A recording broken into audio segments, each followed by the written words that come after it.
Get you some more? Sure. So a friend of mine bought a car, and it's like terribly rusty. And he's like trying to convince people, like, oh, it's not that bad. What's not, like what kind of rusty? You could see carpet from holes in the car. Carpet from underneath. Yeah. Yeah. That's like, no.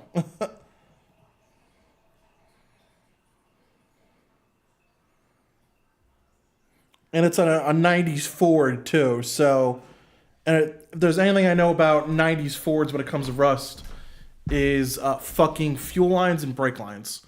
My Crown Vic, I had a 96 Crown Vic. I didn't think it was that bad until I popped two brake lines twice. Fucking twice I popped brake lines in that car. Okay, I think we're good. I am going to use my phone to monitor the chat. And then we'll start recording in a moment.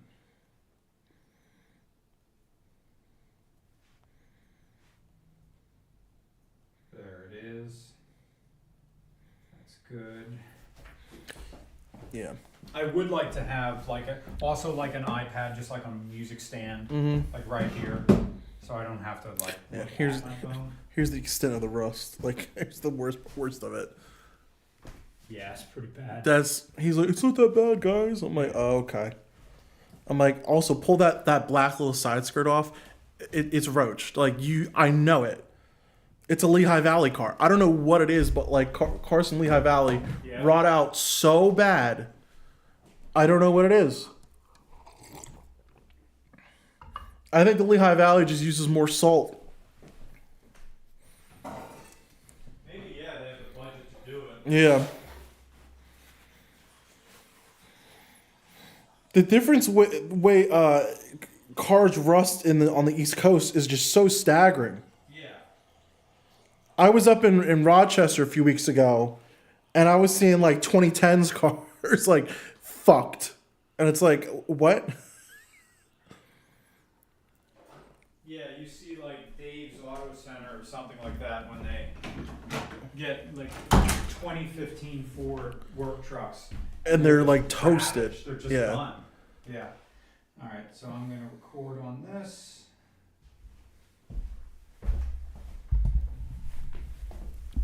Welcome to RCR Podcast Lance. First time using balanced XLR in this. If I'm smart, I should tell everybody on Instagram, because Instagram and YouTube, they're all in like different ecospheres. It's true. Like it's so weird. Like the if I'm smart, I'll be doing this. I'm just going to use the phone for Instagram Live. Do you have the time to watch me have butt sex? I need my asshole turned out for you. I am one of those guys who cannot bust if there's not somebody across the street with high-powered binoculars. By the way, I'm gay.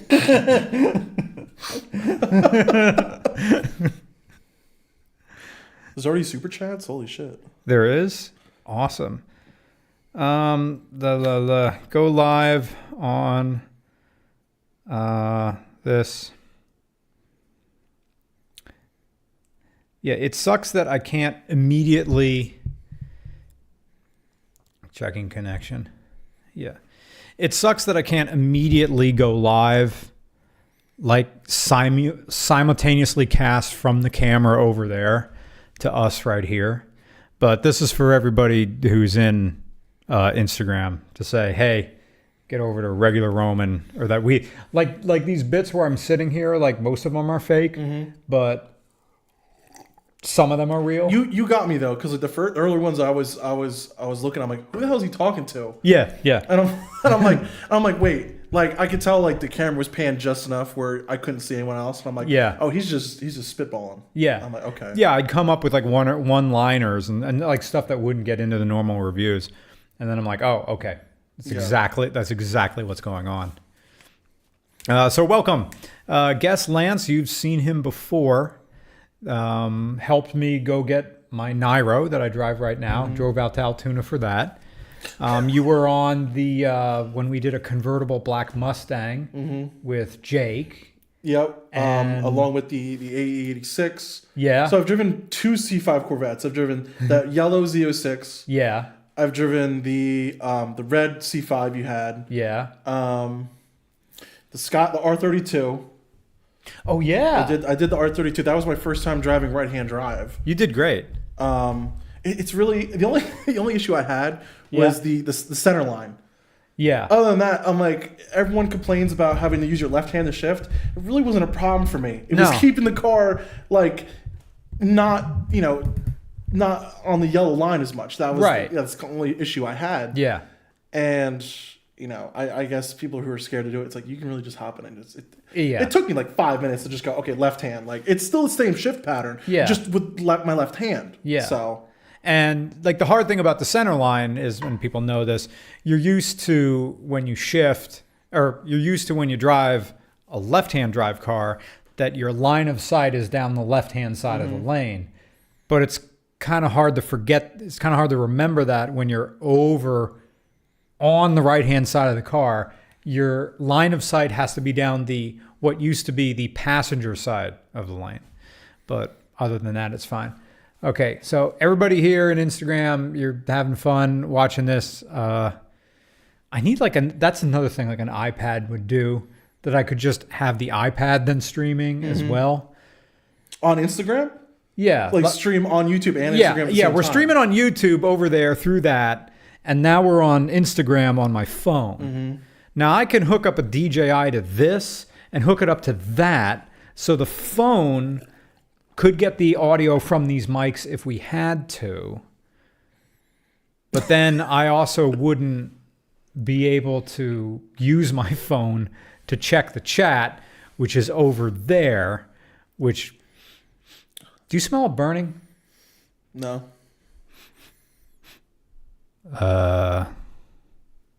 Nothing's pinched here, is it?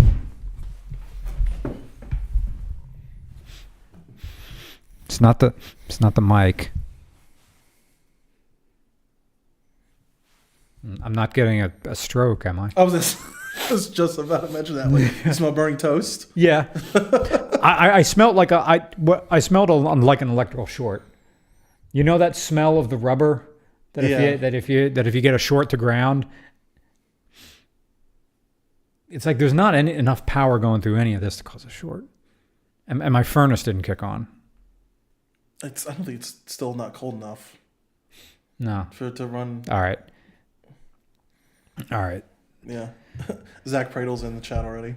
Yeah. Yeah. I was like, he's like, hey, Lance. I'm like, oh shit. I'm like, okay. Yeah. Cool. Oh, forget me. I'm sorry, Jack. What's his channel? Shooting Cars. Yes. Okay. There's a bunch of super chats that I'm sorry, Instagram Live, we have to close out of this. You can catch the shorts as I make them. So. Bye. Bye. BYE. I'm looking at the super chats now. 2 of them are pretty interesting. Yeah. Tony said need a fire truck on standby. Yeah. So I asked Tony, because I was at the town planning meeting the other day, which I was now voluntold that I'm on it. So, we're gonna do an RCR. Combination, sort of like the RCR Christmas Classic or something, where we're gonna muster over at the memorial building, and I'll have a post on this on probably social media, where cars can gather, and then we'll be able to parade down into town. Okay. Now it's going to be not even a mile, but we'll be able to park in the square.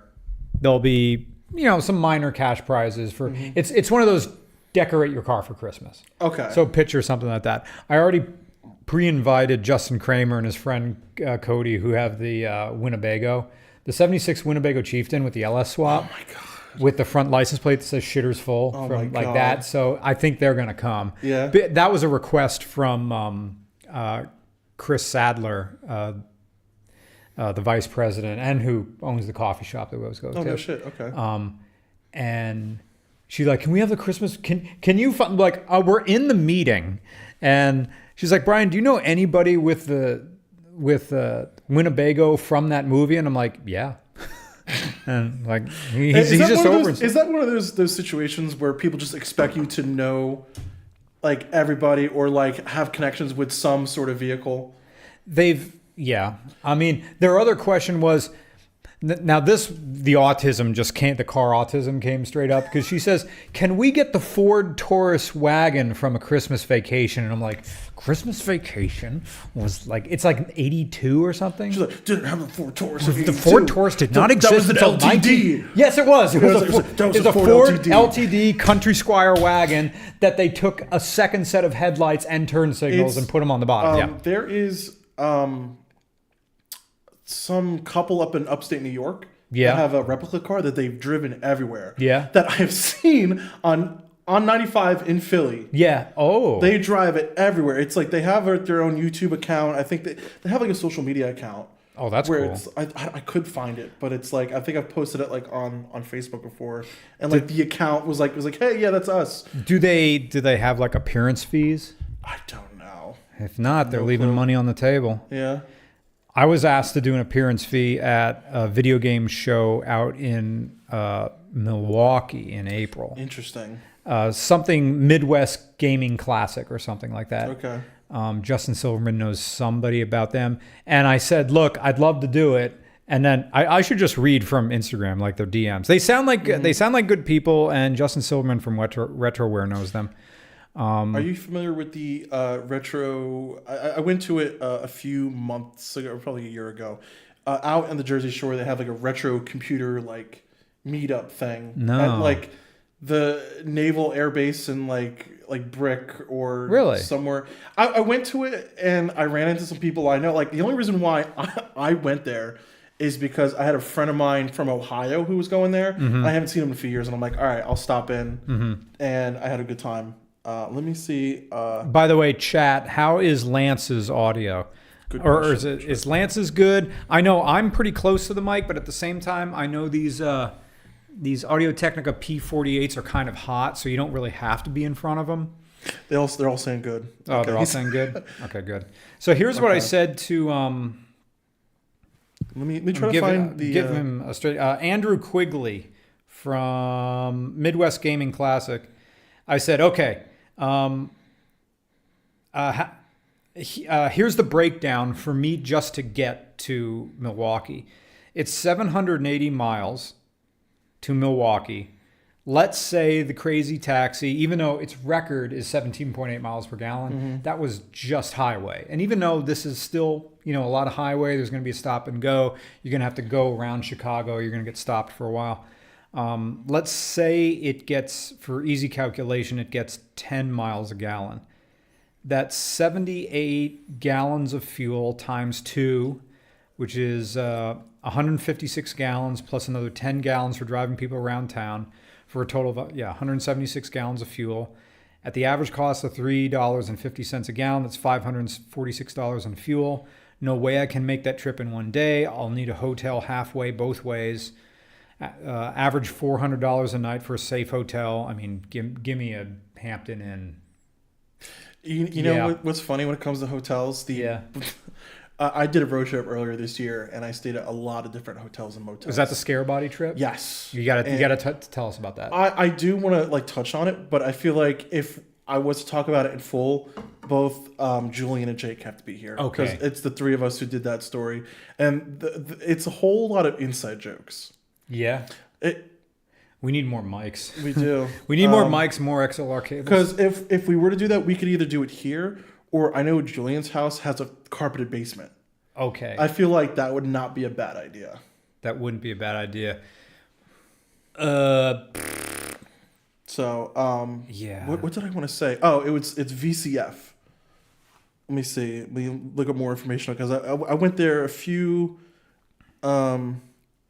whatever last, my friend Tyler, shout out Tyler Schimpf. Yeah. He brought his E-Machines computer. Oh, what? Yeah, are you familiar with the E-Machines? The one where it's like, this computer will never be obsolete? Yes, I He remember. has one of those. I remember those being sold at the Circuit City across from the Berkshire Mall in Reading.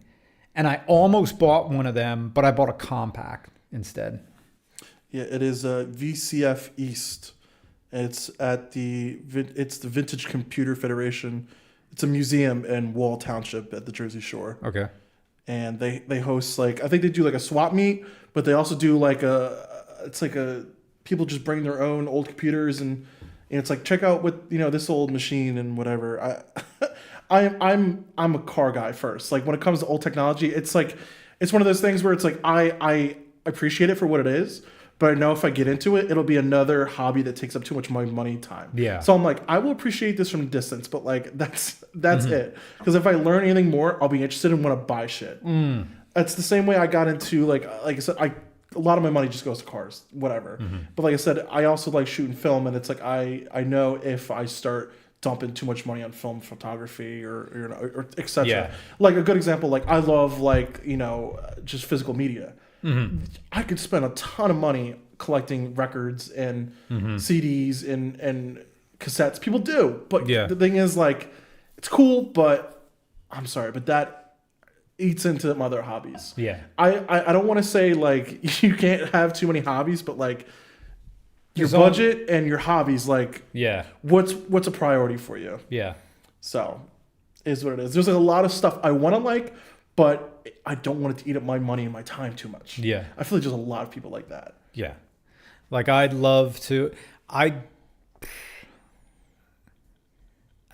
do more old camera stuff, and I did a little bit of it at the Mahoning DriveIn for the show up there, where I got my old manual lens and like, wow, I took like 70 photos. I've got 3 good ones. This is amazing. This sticker on it, which is me at Biscuits and Poured in the Outer Banks, was shot on a Sony Mavica. Hell yeah. Which my phone case is very strange because it's one of those clear phone cases. Yeah. But it's got a sticker of me and then a $2 bill and then a sticker. Inside. So, inside. Yeah. And it's a Waffle House case. Nice. So I don't know. It. How was the Mahoning DriveIn? Because we're gonna do another show there. Virgil, I guess he's the director now. Okay. Says sure, we'll do something. I want to do Herbie the Love Bug and have Veronica come up with her 63 replica and just do that. Man, the hot dog, the corn dogs that they served there unlocked a memory there. Was it like a certain... There was a fresh... That means that they make them. Okay. So they're frying them up in small batches. That's all I ate was corn dogs and someone who snuck in beer. And that was pretty much it. And then, do they serve beer there or no? No, they don't. They don't have no. And then they say no beer, but who's to say? Well, it all comes down to having a liquor license in Pennsylvania is expensive. Yeah. That's a whole nother topic, and I know there's a lot of people who don't understand how liquor licenses work in Pennsylvania. Yeah, where they cost, what are they, like $1 million? I don't know. I mean, it's like a medallion for taxi cabs in New York City in the 90s. The thing is, like, Pennsylvania wants them to be free and easier to give out. But the issue is that the people who have these liquor licenses, they feel like if they make them accessible to everybody, that they're losing an investment. They look at liquor licenses like an investment. If they make them valueless, like they go, oh, well, so it's a big, they won't change it because people don't want to lose out on what is essentially value. Yeah. And it's just because the Pennsylvania government's like, oh, we're going to put value to a liquor license. Yeah. So it's not like other states where you can just get a liquor license. And then there's like variations of it. You can have like a festival license. There's some weird ones. You know how some places, like I went to the Easton Garlic Fest, and you could just go up and buy a beer from vendors there. But then sometimes you go to other places and you can't do that. You got to go buy beer tickets and then get those old paper tickets and hand them to someone else. And that is what you get your beer. Pennsylvania is really weird when it comes to liquor. Yeah. I mean, the one thing I'm like confused about, I don't know if they changed anything, because I remember like gas stations not having beer. Yeah. Now all of a sudden, like I'm seeing Wawa have beer. Yeah. And I'm like, what changed? So I don't know how they did it, but if you can say that you are a restaurant. I think it's because I've seen some Wawas and like Sheetz have like a tiny little dining section. Yeah. And because of that, they go, oh, we could sell beer. But they don't sell it on tap. It's all, takeout. Bottles. Yeah. Senior Cheesy says, is it worth buying a Corvette C4 and EV swapping it? That depends on your idea of worth. There's not a whole lot of room in a C4 Corvette. It's mostly the chassis in there. And I feel like where are you going to put the batteries? You'd have to fill the trunk up with batteries. I am curious to see how it would be done. And I don't even know what powertrain, what EV powertrain would you use? The C4 Corvette has, it wasn't until the C5 that the transmission went in the rear, right? Mm-hmm. With the torque tube. The C4, the transmission is still attached to that 350 in the front. There was, and someone in the chat can correct me, there was a company that was making electric motors that would sit, like 4 classic cars that would sit where the transmission would be and attach themselves to the trans mount, and then that would drive the drive shaft back, and you would keep the rear end. But again, there's a whole weird thing of, okay, where are you going to put the batteries? Are the batteries going to be liquid cooled? Or are they going to be air cooled? Where are you going to put these miles of wiring harness for all of this? I think an electric powered C4 would be amazing. But what powertrain would you use? You would, I don't know. People say, well, we'll just use the Tesla motor, but it's not like Tesla is winding their own motors. I think it comes down to it's the same question. It's like, oh, it's an Ellis swap. It's easy. Yeah. Oh, it's you're just doing an Ellis swap. It's easy.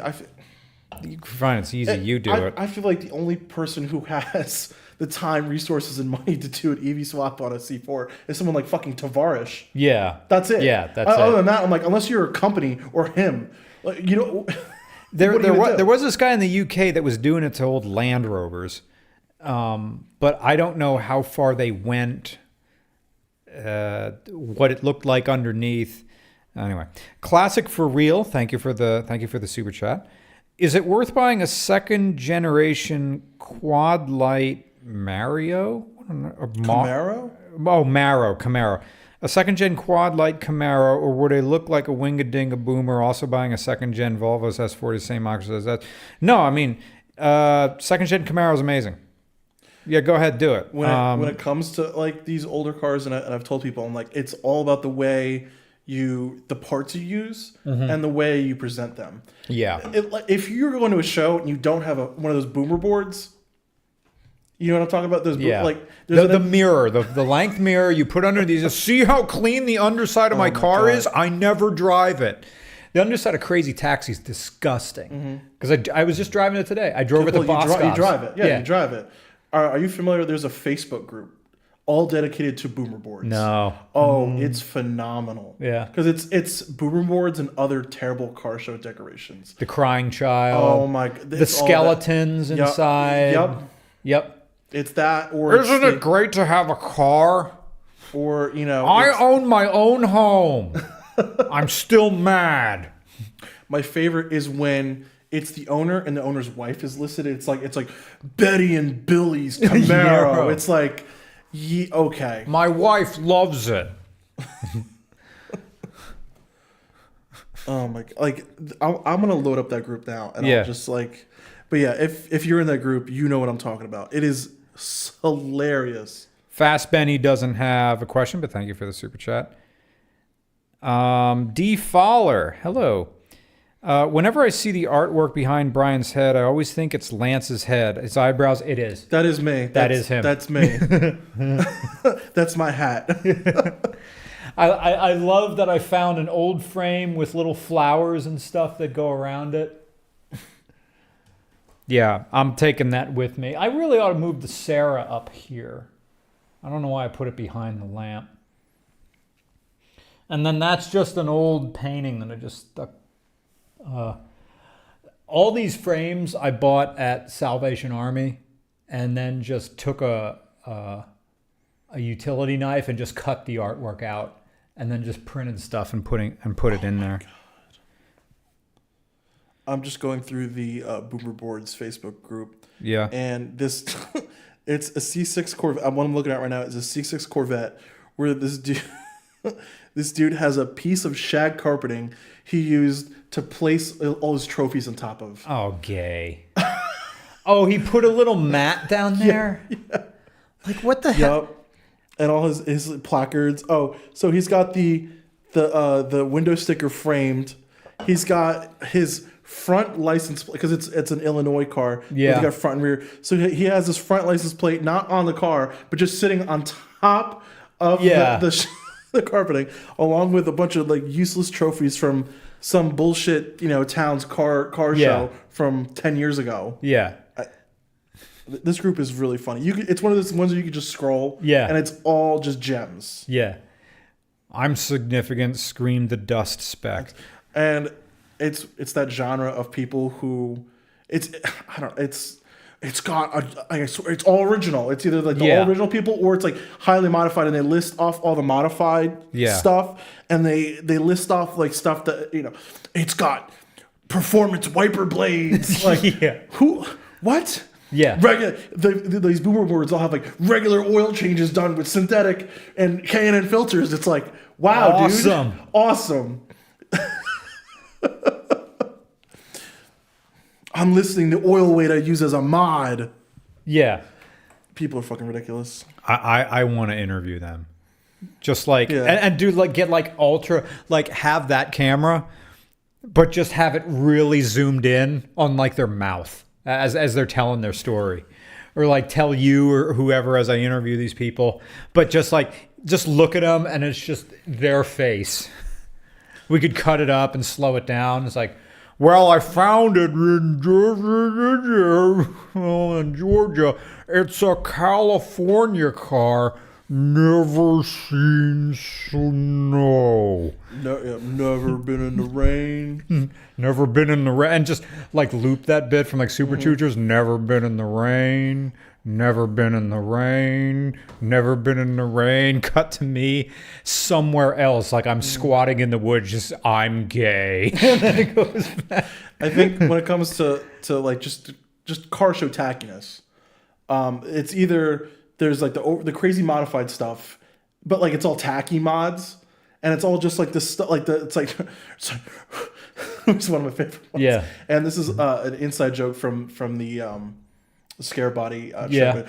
It's got red spark plug wires, chrome valve covers.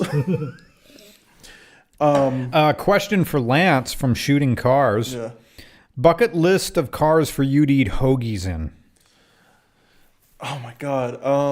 Well, of course, there's the one and only vehicle that has a huge ass armrest. That's like any Suburban or Tahoe. Yeah. Like just bucket list of cars to eat hoagies in. Oh man, now I'm in a hot spot. Okay, I need a Ford Econoline van. So I can throw the wrapper and leave it on the dash. Oh yeah, down on the dash. Has to be on the dash. It's either a GMC Savannah or like a Chevy Express, or it's that Econoline. Yeah. Eat it and make sure like I wipe my hands on the side of the seat or on the steering wheel, and then throw the wrapper on the dash. I need scratch off lottery tickets to that. Mountain Dew and White Monster. Yes. Oh, why is it always White Monster? It's better for you. Like the okay, why is it people in construction, all they do is they drink White Monster and stale Slim Jims and go, if you're not shitting blood, you're not working hard enough. Yeah. What that stigma of like I don't know, construction workers are like, if you're not shitting blood, you're not drinking enough energy drinks. I'm a disposable male, and that's how I look at it. It's like I had one hiker. He was very, very nice, and I drove him back, and I said, so yeah, after your retirement, I was just like, how you liking retirement? And he said something very telling. He's like, well, I want to know where God's going to place me now, because I just like following. He said something to the effect of, I like following orders, or I always like a good leader. And I'm like, you're almost 70. You can do whatever you want. Do you think he's? It's like a deferred respect. He was totally nice. I shuttled him 3 or 4 times. He was also one of the people whose knees blew out. The check knees light came on? Yeah. Yep. And it ignored it going down into Port Clinton. And then one of the barbers at the Port Clinton barber shop said, Brian, you might want to go, because I'm in getting my haircut, and they know I do shuttles, and they know about Crazy Taxi. And they said, you might want to take a drive up 61. There was a hiker here who got a ride from one of the other customers to go to St. Luke's Hospital. The customer came back, but he didn't. And I wonder if that guy's thinking about walking back, which is about 5 miles along the side of a highway. And I said, yeah, okay, I'll do it once I get my hair cut. And, I ended up talking to people in there. I'm like, oh, yeah. And then this hiker comes back covered in sweat, heavier set guy. And I'm like, are you the guy who was at the hospital? It's like, yeah, you walked back here after seeing the surgeon, after, your knees were messed up. So he just then walked all the way back into town. Like, if he would have called the shot, there would have been a phone. It's like, well, you couldn't get the joke was he couldn't get a taxi, and I'm standing right here. But the idea that I'm not going to help myself by calling and asking if someone can come get me, he will ignore the pain in both of his knees. I mean, he already had surgeries. He had the 2 scars there, and he walks alongside of the highway for 5 miles and comes back. Of course, I'm just, he tipped me and a bunch of but then we had to go to the Lehigh Valley Hospital, a different one. So he stayed at a Red Roof Inn next to the hospital. There was a lot of nice stuff in the Lehigh Valley, and there's Ubers everywhere. But it was one of these older guys who he wanted, I guess, so he could walk to the hospital, because these guys in their books, their physical books to get around, and not the resistance that older hikers have to the basic apps like Lyft and Uber and Google Maps. They will use Apple Maps on their phone. I took some section hikers, and they were 45 minutes late because they had a 2008 Toyota Highlander, and they were still using the supplied GPS, the DVD maps in there. And I'm like, but you have a phone. You have a phone right in front of me. And they both said 2 different things, so I just followed the car because I guess the car knows. And I'm like, that's I know some older people who get newer cars and they don't use the backup camera. Ooh. My grandmother's like that. She has a 2019 Camry. Yeah. And she's I don't know. She sucks at driving. She's every car she's ever been in gets minimum 3 or 4 accidents. Yeah. Ooh, accidents, not just dinging it into stuff. Well, that too. And she doesn't use the backup camera. She'll look at her mirrors, and I'm like, you have every time I'm in the car with her, I'm like, you have a backup camera. She's like, oh, I don't trust that. Is it the nice ones where the lines move? Yeah. Yeah. It's this is where your car's gonna be. I'm like, and it's funny because there's cars from the early to mid 2000s that had backup cameras. Is she pulling herself out of the seat and looking with her head, or just using the mirrors? She's just using the mirrors. Oh boy. And then she'll look at the mirror, and then she'll ignore the backup camera. I'm like, why are you ignoring the backup camera? She's like, I don't trust that. She's one of those older people who at some point time stopped. Yeah. And she's like, that's it. That's the limit of technology I will understand and trust. And then everything after that's just nope. Yeah. What do you think that moment's going to be for us? Neural link. I mean, I was just talking about how I didn't want to upgrade from the iPhone 8 to the 11 because of the fucking home button.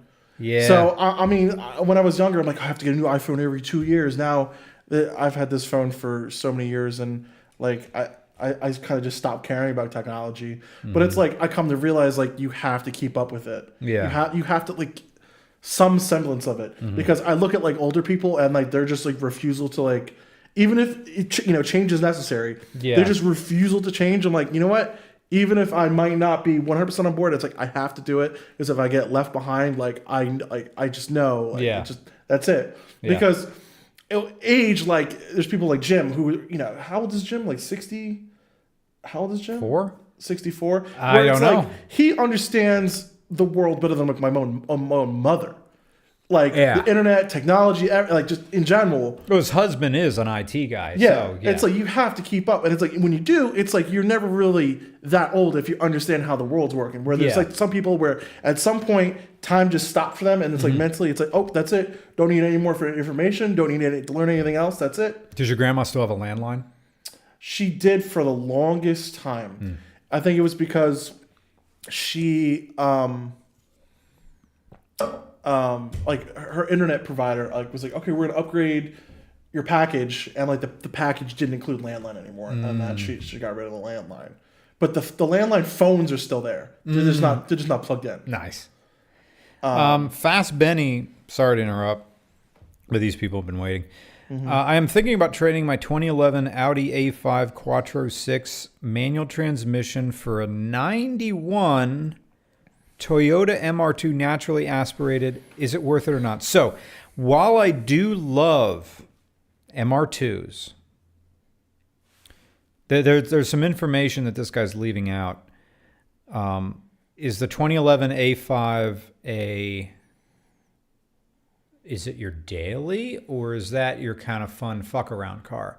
If you're buying an MR2 as your second car, fantastic.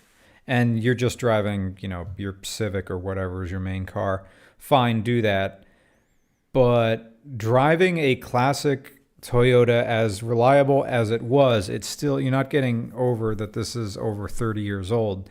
And you will need to replace a few things. And I think it really comes down to like what the purpose of the car is. Because like if you're daily driving this car and you want to trade it for an MR2, that's stupid. But if it's like your fun car and you want a different fun car, then it's like a lateral move. Just know that the second gen MR2s were the largest, and the NA ones are slow, like slow. They're not much faster than the equivalent. So it would not be my daily. It would not be your daily. Okay, yeah, go ahead and get it. I mean, you're probably going to make money on the deal, so go ahead. I think it's also just like there's some people who will own like the same car for years and years and years, and that's their baby. But there's some people who like just go through different cars like all the time. Yeah, and then I would say go for it. Mustang. The guy's name is Mustang. Mustang something 918. Opinions on the Shelby GT350R. Never drove one. I want to.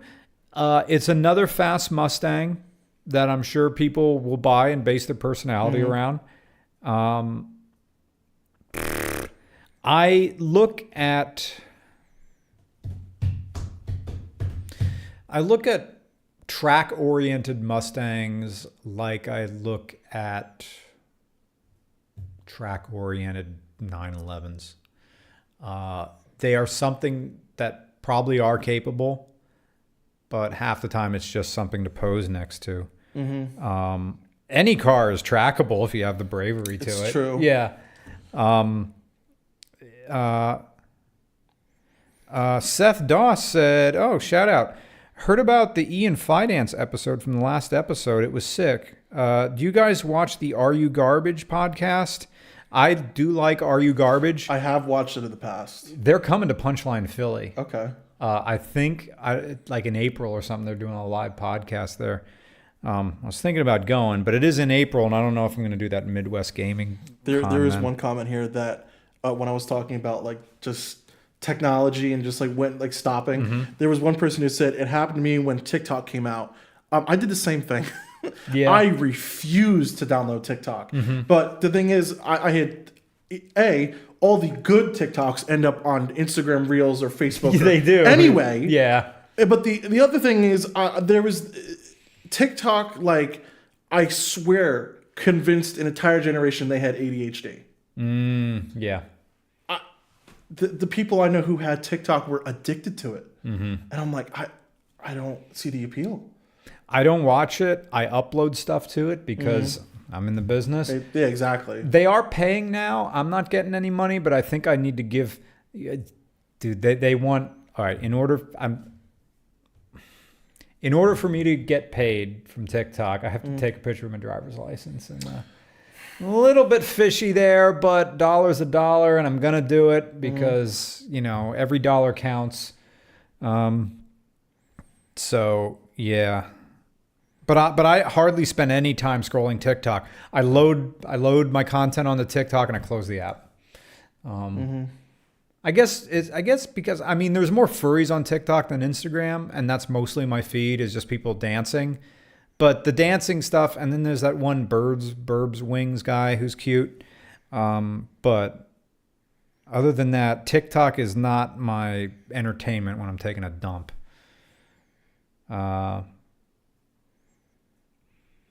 When it comes to rejecting something, what were we talking about before? Something about hotels, but that's like that's like Scare Body podcast. Well, I do want to say, like I said, that whole trip, I want that to be a podcast where it's me, Jake, and Julian just talking about adventures on it. Yeah. But when it comes to hotels, the best experience I've had during that trip, believe it or not, was the Holiday Inn. Where I checked in, it was like 1 a.m. They didn't even want to deposit or anything because I used this app called Hotels Tonight, which is like all the last minute deals hotels give out, but it's like you can only book like a day or two in advance. It's all like the last second deals where they're just trying to get people in these hotel rooms for cheap. Yeah, and all of them you book and pay on the app, but a lot of hotels still want to deposit. Yeah, just because it is what it is. You're rolling in late at night. What's going on here? Yeah. Like I said, the Holiday Inn in Asheville, I don't know the exact location, but it was a Holiday Inn in Asheville that they didn't want to deposit. It was just one guy sitting at the check-in. I'm like, hey, gave him my driver's license and my debit card. He's like, what's the debit card for? I'm like, deposit? He's like, no, we don't do that. Nice. And I'm like, okay. He's like, yeah, you already paid in hotels tonight. You're good. Just sign this and here's your room keys. I'm Sweet. Like, awesome. When they say a deposit, is it like the hold on the credit card? I guess. But it's like some places either wanted like $50 or $75 or $100 just as like a hold in case you damage something in the room. Okay, yeah. So they could charge you in case you like, I don't know, you throw up on the bed sheets or something like that. Yeah. I had this one experience, and I don't know the exact location. I could bring it up. But when we left Kansas, McPherson, Kansas, we were going to stay a night in Tulsa. But I had a friend of mine in Oklahoma City said, hey, yeah, I'm available. Come through. And we went and saw him in Oklahoma City. And I went ahead and I'm like, okay, guys, when we were driving through Kansas to Oklahoma, I was just like looking in the Oklahoma City area for a hotel. And I booked a extended stay America in like southeastern Oklahoma City. And we pull in there at like, I'm going to say like midnight. It took us half an hour for someone to finally get into like the check-in desk, and we get there and I'm like, hey, yeah, I booked it with Hotels Tonight, and it was me, Julian, and Jake, and she goes, all three of y'all staying here tonight? And I'm like, yeah. She's like, I need IDs from all of you. And she's like, there's a $200 deposit. I'm like, oh, okay. The thing that got me though, and this was the craziest thing I've ever heard. I'm like, I booked on Hotels Tonight. She's like, we have a 2-night stay minimum. Who wants to stay at an extended stay America in Oklahoma City for 2 nights? Yep. I'm like, 2 nights? I'm like, what? I've never heard of such a thing, ever. Yeah. And like I said, because I booked through Hotels Tonight, I told her, I heard that. I'm not going to be in Oklahoma City for 2 nights. Like, I'm canceling this right now. Like, I was so pissed. Yeah. I'm like, because I booked for 1 night on the app. Yeah. And I called the apps and the bargain apps. Unfortunately, there is no communication between them and the individual hotel. But luckily, Hotels Tonight like I said, this is Hotels Tonight's credit. They do have a 24-hour live like chat, like support chat. And I call them and I'm like, hey, this is technically like a scam. And they're like, yeah, like it was. I'm like, they had a 2-night stay minimum. I'm like, why? When I could book for 1 night on the app. And even like the person on tech support's like, let me get the higher up manager, and I explain to them, and they're like, okay, and they're like, okay, well, we can credit your account. Yeah. So I did that, and then just booked another hotel on the other side of Oklahoma City. Nice. So as much as like, yeah, crisis avoided, that drive from the one hotel to the other hotel. Yeah. I was like fuming. Yeah. Like that the fact that it was like 1 a.m. I just wanted to go to bed. Yeah. And I'm sitting there like, I just want to go to bed. Yeah. And I have to drive to the other side of Oklahoma City just because of this stupid extended stay America had a 2-night stay minimum. Yeah. Which I've never heard of such a thing, especially for a shitty hotel. Are you just going down the app and just picking the cheapest stuff? Yeah. Okay, there you go. But like, it's not always the cheapest. Sometimes I'm like, I think I did the worst. Like sometimes I would always choose like slightly above the cheapest, just to like if it was like a 2 or 3 star hotel, whatever. Like I was avoiding like the really really cheap stuff. Would any Hilton brands appear? Yeah, all the time. Oh, they would. Okay. All the time. The one mistake. It's funny enough because I stayed at like a few hotels, and the one mistake I did was booking a Super 8. Ugh. Dude, there's a. Oh, I don't think we don't have any Super 8s around here. We have one Motel 6 out in Charlottesville that used to be like a no-name place, and then Super 8 somehow franchised it. It's one of these places where the front desk is a cabin, like a little building away from the residences. The Holiday Inn in Asheville was like that, where it was like a little shack, and then everything like all the rooms are like separate. Yeah. So and it's like whoever owns it or is running this franchise just lives in that shack, and it's usually the family. Oh, it wasn't like that. No, but that's what's in Charlottesville. Oh like, my God. It's a family that runs it, and they live there. And it's just whoever's running the desk. And like hikers have said, like, yeah, this place is disgusting. I think the mistake we made was, you know how like there's some cities that like border a state, and it's like the city in one state's fine, but you cross the border into like, and it's Camden, New Jersey. Oh, so what I realized is in Chattanooga, Tennessee, is if you cross the border into Georgia, it's the hood. Oh, okay. So, which Chattanooga is like a nice little, medium-sized city in Tennessee, but the second you cross the border into Georgia, it's like the hood. And we stayed at a Super 8 in North Oglethorpe, Georgia, like 10 minutes from Chattanooga, and it was like the hood. But it wasn't terrible. Like it wasn't that bad, but like compared to Chattanooga, it was like the hood. And what really just like set it off was when me, Julian, and Jake were all sitting there ready to check in. The lady at the desk was like, "You three look like the cast from The Hangover." I'm like, "Thanks, thanks." Like, I really need to hear that. Like, it was probably like 10 or 11 o'clock at night. I'm like, really, lady, I just want to go to bed. Like, yeah, I don't need snarky comments like this at 10 o'clock at night. No, there was a place in the Lehigh Valley where I dropped some hikers off, and they called me a half an hour later, said, "We'll pay you, just pick us up and get us out of here." I think it was like a Comfort Inn. Okay. Which is not bad, but this is like the weirdly like Lehigh Valley kind of like industrial parks. There's a Papa. There's like some mid-level fast food around here, but it's definitely not like a high police coverage area. So, and it's in the middle of the day, and I turn around and come back and pick them up. Says, yeah, the front desk was behind like bulletproof lucite. There were people fighting in the halls. There was legitimately prostitution going on in here. People dealing drugs. Like we're not gonna sleep at all tonight. So just take us up. And I don't know where I took them to. I probably I'm just impromptu plug for Hilton brands, but typically Hilton hotels do not appear in shady parts of town. and I think it was a Hampton Inn. I think at the 645, not the 645 exit. I'm getting so local here for people. I remember one time I stayed at, I forget the name of the hotel. Have you ever, like, I've done this every time I've stayed at like a cheap hotel. I've taken photos of like things that are wrong with the room. And I remember I stayed at a hotel in between Detroit and Flint, and they had.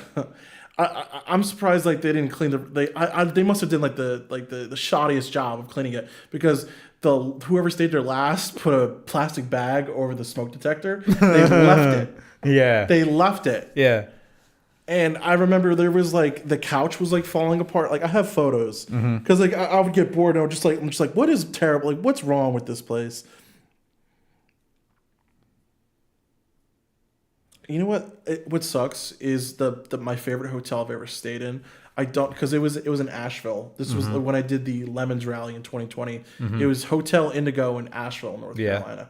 Awesome hotel, great breakfast, awesome. Like I think Hotel Indigo is a chain. I don't really know. Hotel Indigo. No, I've never heard it's of in that. Asheville, but like it just sucks because I know like that whole part of North Carolina got like annihilated. So I don't know like how, like I've seen photos. It seems like a lot of like there's like some small towns that are just like wiped out. Damn. But I don't know how bad like Boone or Asheville themselves are, because it seems like the news coverage about it's like really spotty as well too. Yeah. Lazy Game Reviews, his house got rocked. I think it's just his house is a write-off. Oh, here's the photo from the. It's just tied off at the bottom. It's just a plastic bag covering the smoke detector. Scarlett says Indigo is a chain. It is a chain? Well, it's a pretty good chain. So I forget what my favorite hotel is I've ever been in. Does any like someone in the comments just mentioned Dan Bell. He does like the abandoned hotel, you know. Yeah. Have you ever stayed at a place featured on Dan Bell's Another Dirty Room? I think the shittiest hotel I ever was in, like this is terrible. I want to say it might have been something on the Lemons Rally, but I'm just so tired at the end of every night. I was gonna say, like, has there ever been a hotel room that was so bad you had to like leave and get a refund and be like, this is too bad, like I'm good? No. Because I have seen people on YouTube go like staying at the cheapest motel in like some shithole city. Yeah. Like the cheapest hotel in Detroit, or like the cheapest hotel in Gary, Indiana. Yeah. It's like, how bad is it? And it's like these crews will go in there with like black lights and like see look at all this, the fluids. You know? Yeah. So like I said, I've never stayed at anything that's been so bad where I wanted a refund. But I have stayed at some hotels where I'm like, ugh, or motels that I'm just like, oof, it's pretty rough. Yeah. I remember this little lodge in Mammoth Lakes, California. It was very expensive and very mid. The beds were bouncy and lumpy. That's what I remember. Bouncy and lumpy. But I also got really high, and I've told this story before, but it was often edible. And my friend Eric found me in the lobby trying to write a Jalopnik article in the search bar of the browser in the public use computer in the corner of the lobby. Oh my god, what did I want to talk about? It's a Jim Schulman story. I don't know if he's told you this, but there was some hotel he told me about where, like, on the little sign where they advertised, they had where it was a hotel that was known for prostitution, and they had a deal where it was like a power nap special for like an hour. Hell yeah! You can rent a room for an hour, and it said power nap special like $19.99. Awesome. So they were like in on the deal. You have to ask Jim like the details on it. But I think about that all the time. Power nap special. Just a cruising hotel. Yeah. One thing is there anything else you wanted to talk about? Because I really want to talk about like just cheap cars are back. Oh yeah. The whole subject of this. You need some more water? I'll be all right. All right. Well, load that up or look at the chat. I am just going to drink some more water. Actually, yeah. If you want to give me some, just I appreciate it. All right. So there's something I've come to realize like pretty recently, and that is running and driving cars under $1,000 are definitely back. And I recently purchased a 2006 Hyundai Elantra, running and driving for $500. And the story on it is pretty interesting. It's not super crazy, but I'm noticing a lot of just stuff on Marketplace running and driving for under $1,000. Someone said, "Are those cups from Pizza Hut?" They are not. I wish they were legit ones, but I did go on Amazon and search for Pizza Hut style. Pizza Hut style cups. That's funny. So these are recreations. They are not a perfect. They're not a perfect replica because the true classic Pizza Hut Coca-Colas. I mean, you can feel the knurling on the side. The real ones, the knurling's deeper. Okay. And it's more coarse. These ones are too smooth. They're the correct color, but the wrong texture. But yeah, I recently, like I said, 2006 Hyundai Elantra, which I'm not a huge Korean car fan, but this is from the era of Hyundai where they were borrowing parts and just engine schematics from Mitsubishi.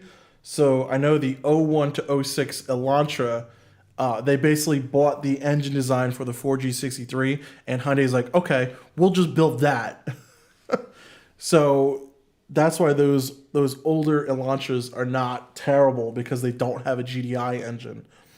And my grandmother on my mother's side bought that generation Elantra new in 2003. So she had an 03 Elantra, and she bought it new, and she had it for like 10, 15 years. And then she gave it to my brother, and I know he totaled it. And the issue those cars have is rust. And when my brother hit a deer, apparently like the core support was so rusty, like the radiator fell out and everything. Luckily, my car, like I said, it was listed on Facebook Marketplace for $500. So I'm like, even if it's like a total rot box, the catalytic converter, like scrap value is, it's worth that just about in scrap. Right. And I went and looked at it, and on the next, under the little Hyundai emblem, it had the dealership sticker, and it said Cartersville. And I asked the seller, I'm like, where's Cartersville? He's like, well, this car spent most of its life in Georgia. And I'm like, oh. And I look under it, and it's like there's just like minimal surface rust on everything. Yo.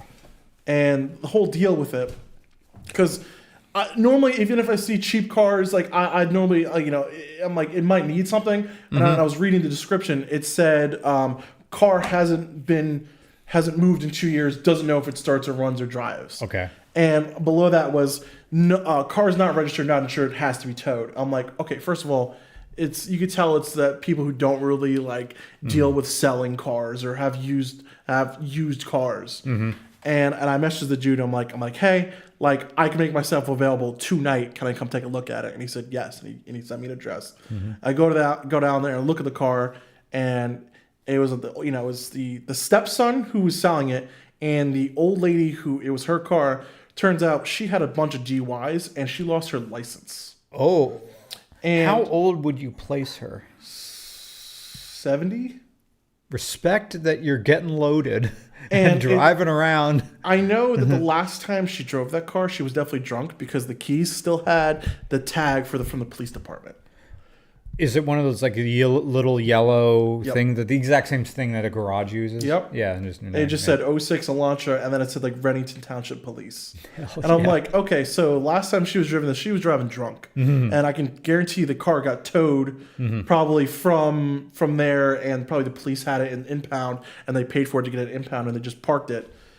And she was telling me, oh, I was coming out here like for 2 years. She's like, oh, I was coming here and just starting it, letting it run, and one day it just didn't start. I'm like, okay, either A, she ran it out of gas, or B, the battery is dead.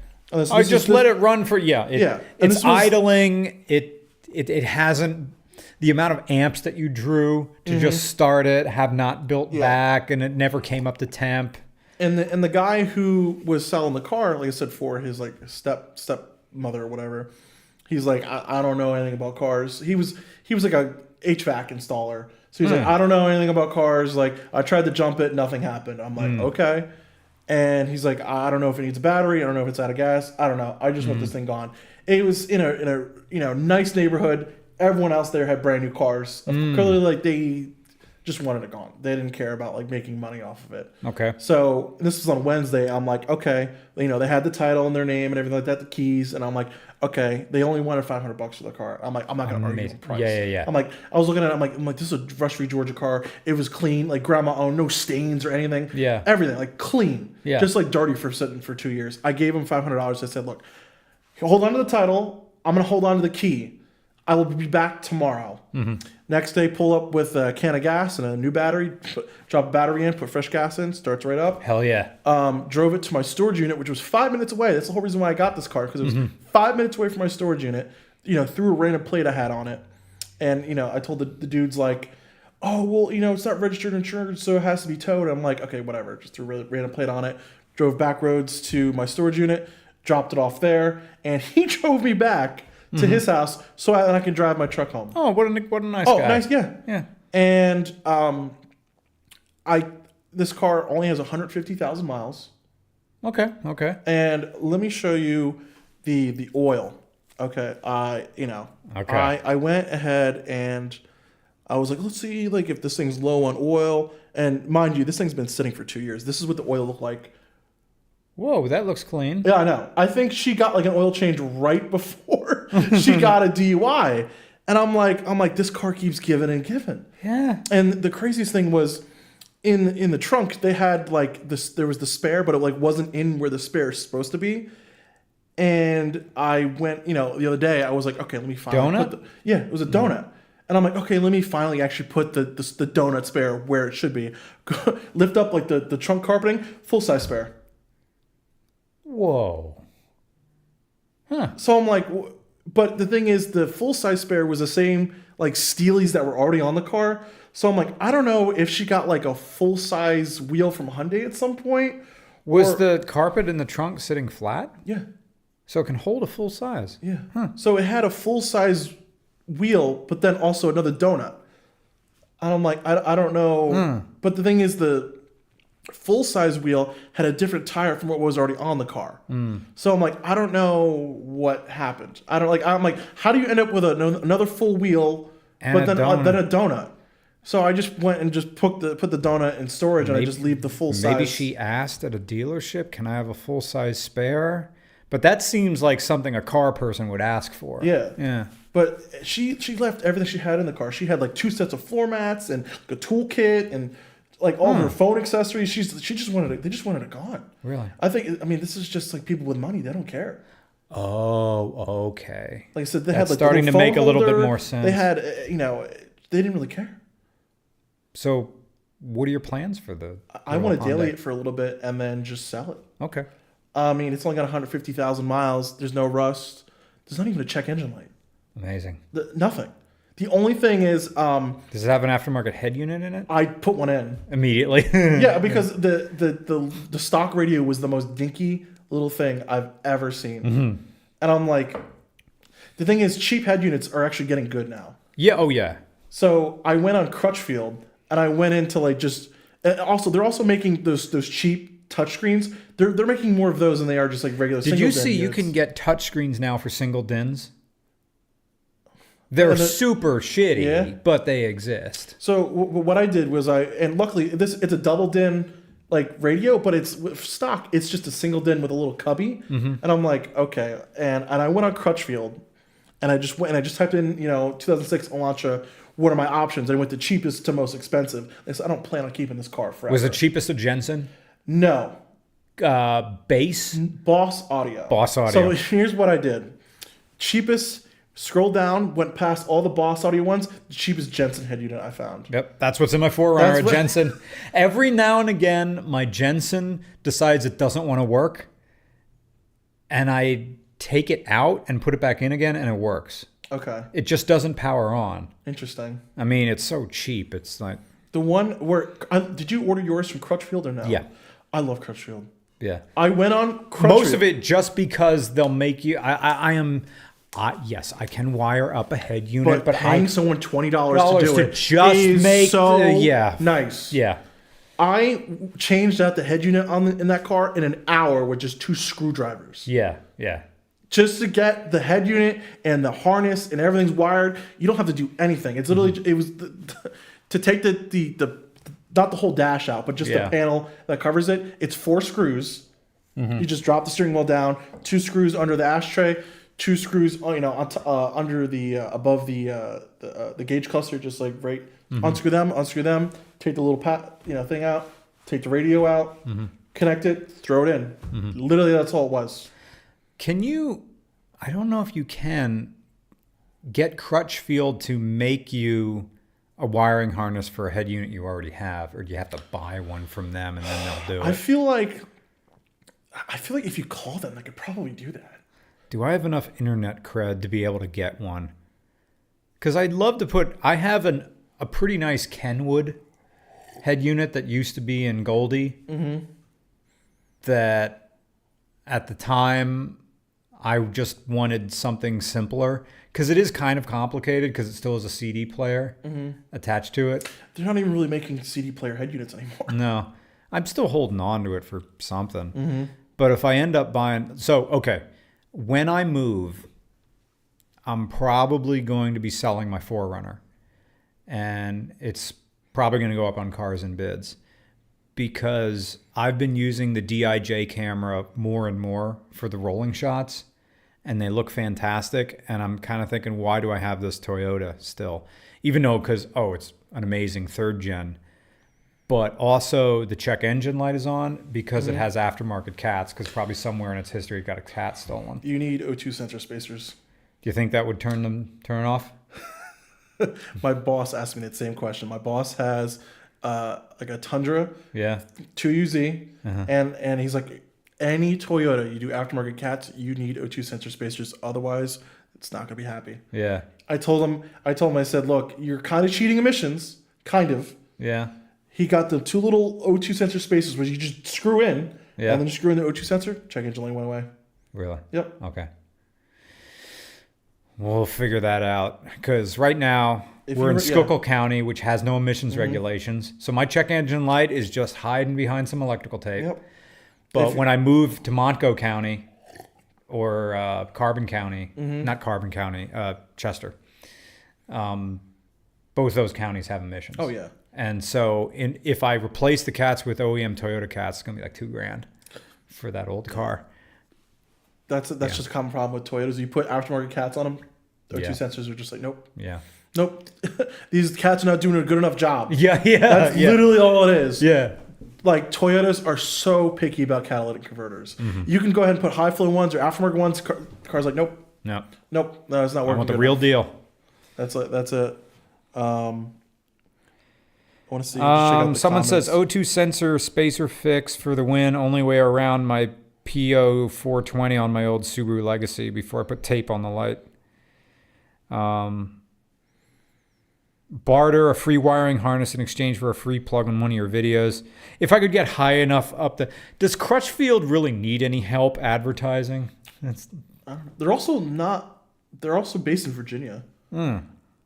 Well, the one thing I do like about Crutchfield is I don't know how they do it. I don't know if they like rent cars or borrow cars, because you go on their website and it's like you type in whatever random car and it's like our findings have found out that like these cars, like it's like photos they've taken of cars, and they've like taken like the radios out and the speakers out, and it's like, so they know exactly what's in your car because they bring these cars in and they do everything. I love them. And some of them you can buy aftermarket dash pieces. Yep. Like if you're retrofitting, because there was a period where I really wanted an LS430, but most of them have the old DVD navigations in them, and they will sell you the whole thing plus a new mold for the dash that goes in. Have you watched the Car Care Nut on YouTube? I have subscribed to him, but I have yet to watch his stuff. LS430, the 600,000 miles LS430 like restoration he did exactly that. Yeah. He's like I want to keep this car original as possible, but that's like the one thing where he's like, it's the little, basically, so you're modernizing the stock head unit. Yeah. which I wish I could do that with my GS because it's got the similar navigation and touchscreen, but I think it's like $400, and I'm like, Yeah. that's not a lot for a car. It's like a project car that I don't daily drive. Where that Atlas 430, he plans on daily driving that, which makes sense. Yeah. Also, someone mentioned, I hate to say it, but I'd rather have a single din with a cubby. I heart cubbies. Cool thing about this car, even without the cubby removed, it's got 2 more cubbies in the dash. Nice. So there's like the little air vents, and then there's 2 cubbies in between those, which literally would fit like a phone. Nice. So, like I said, I know those cheap touchscreen head units were terrible for years. Yeah. But as of recently, if you get like the non-Apple CarPlay ones, the non-Android Auto ones, they're fine. Yeah.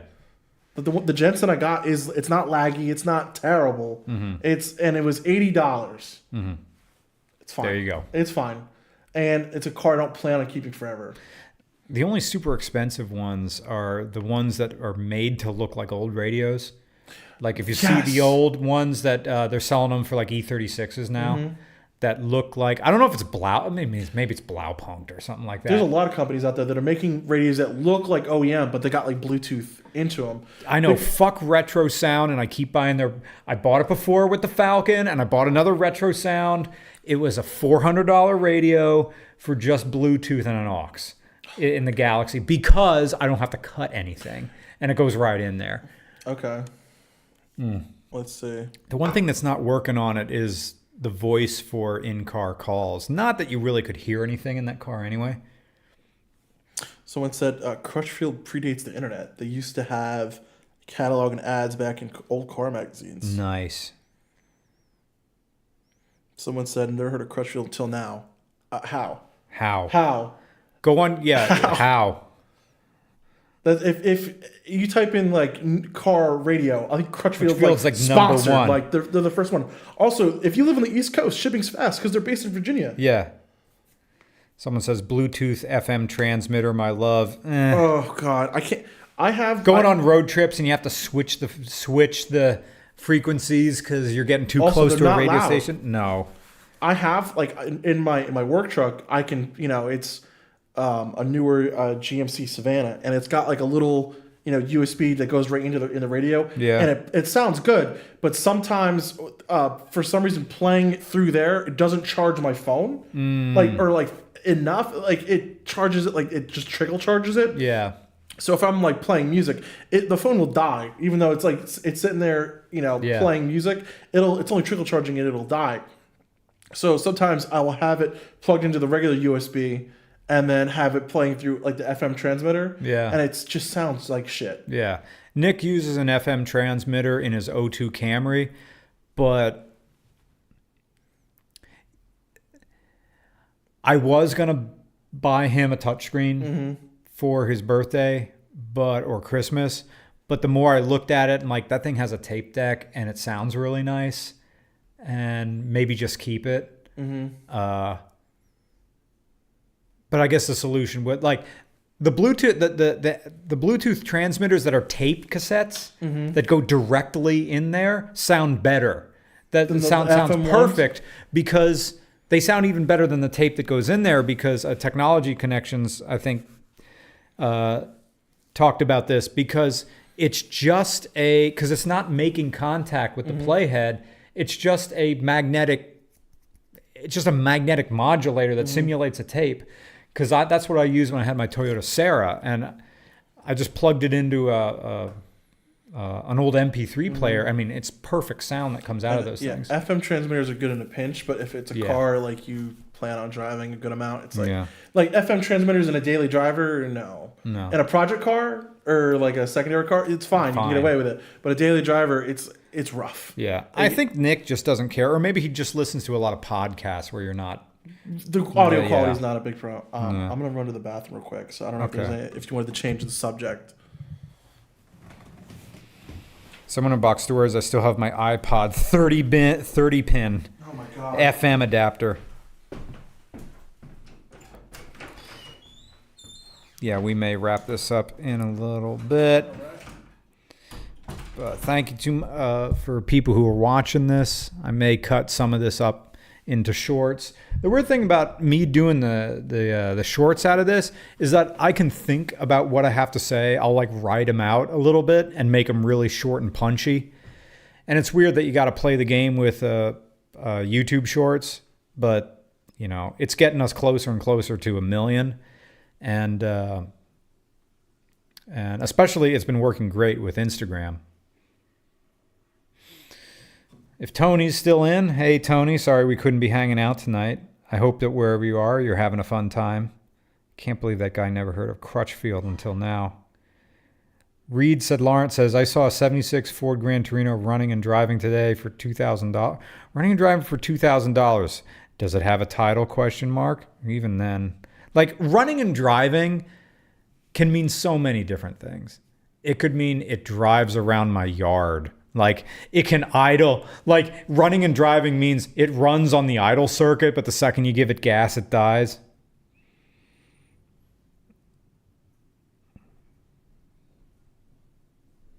Anthony is grilling the meats.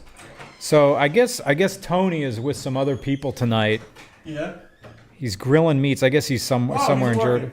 Oh, he's there now? Yeah. Oh, so everybody's there. He's like, oh, I'm gonna grill meat tonight. Like last second, I'm like, okay. All right. So Tony, you're at the Larkin house right now?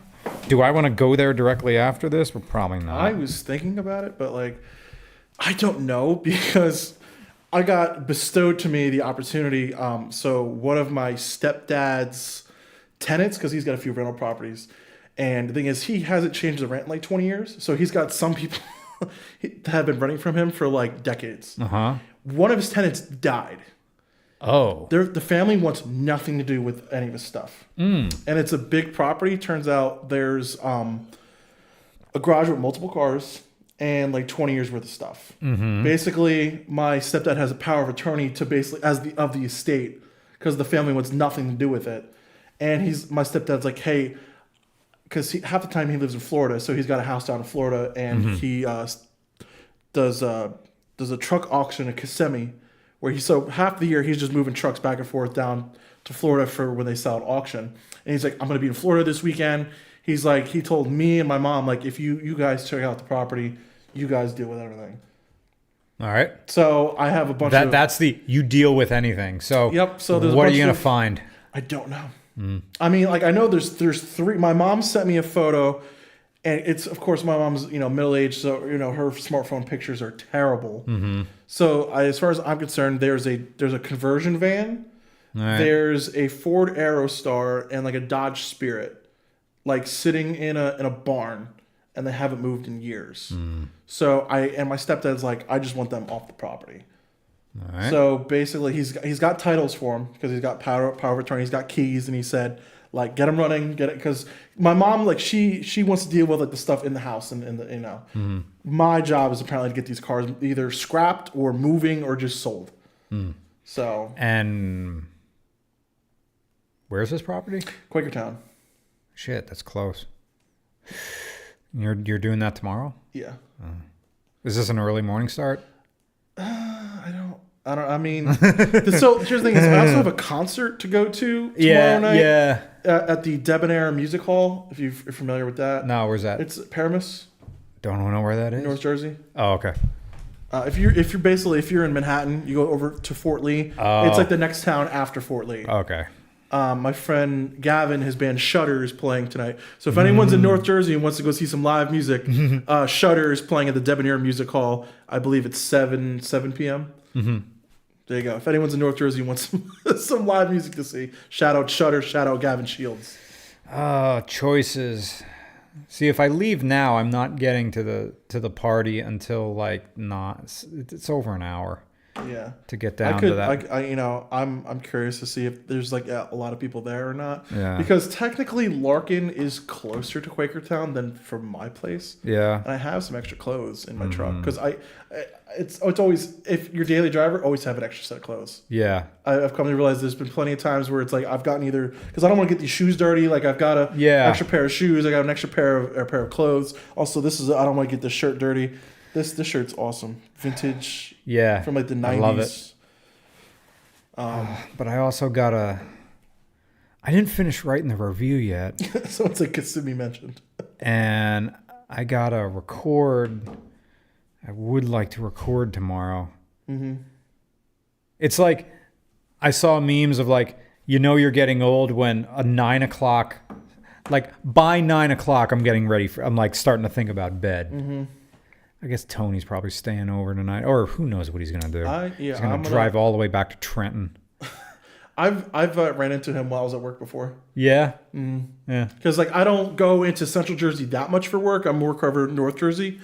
But I was like in. I was in my work truck and I see him in the fire truck and I just yell, "Tony!" He looked terrified.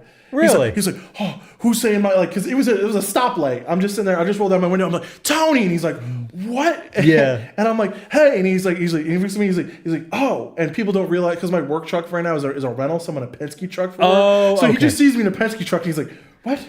Was that one of your Penske trucks I saw you pull up to? I'm still driving at Philadelphia. Yeah. Yeah. Oh, it's the same one. It's the same one. Is there a Penske truck parked out there? There's a Penske truck around the corner.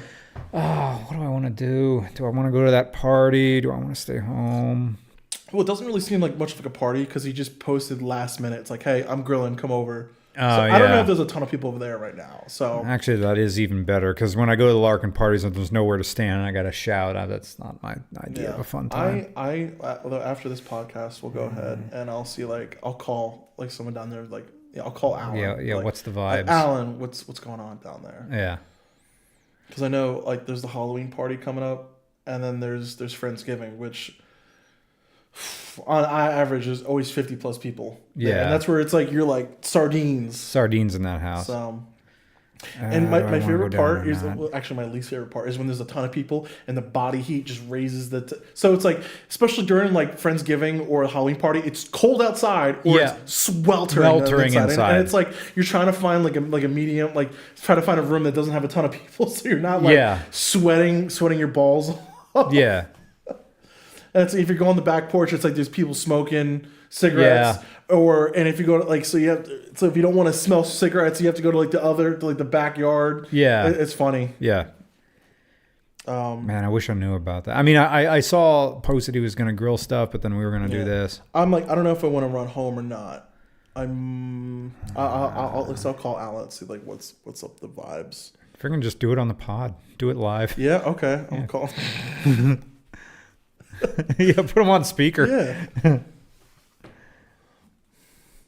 What do I call him? Kissimmee mention.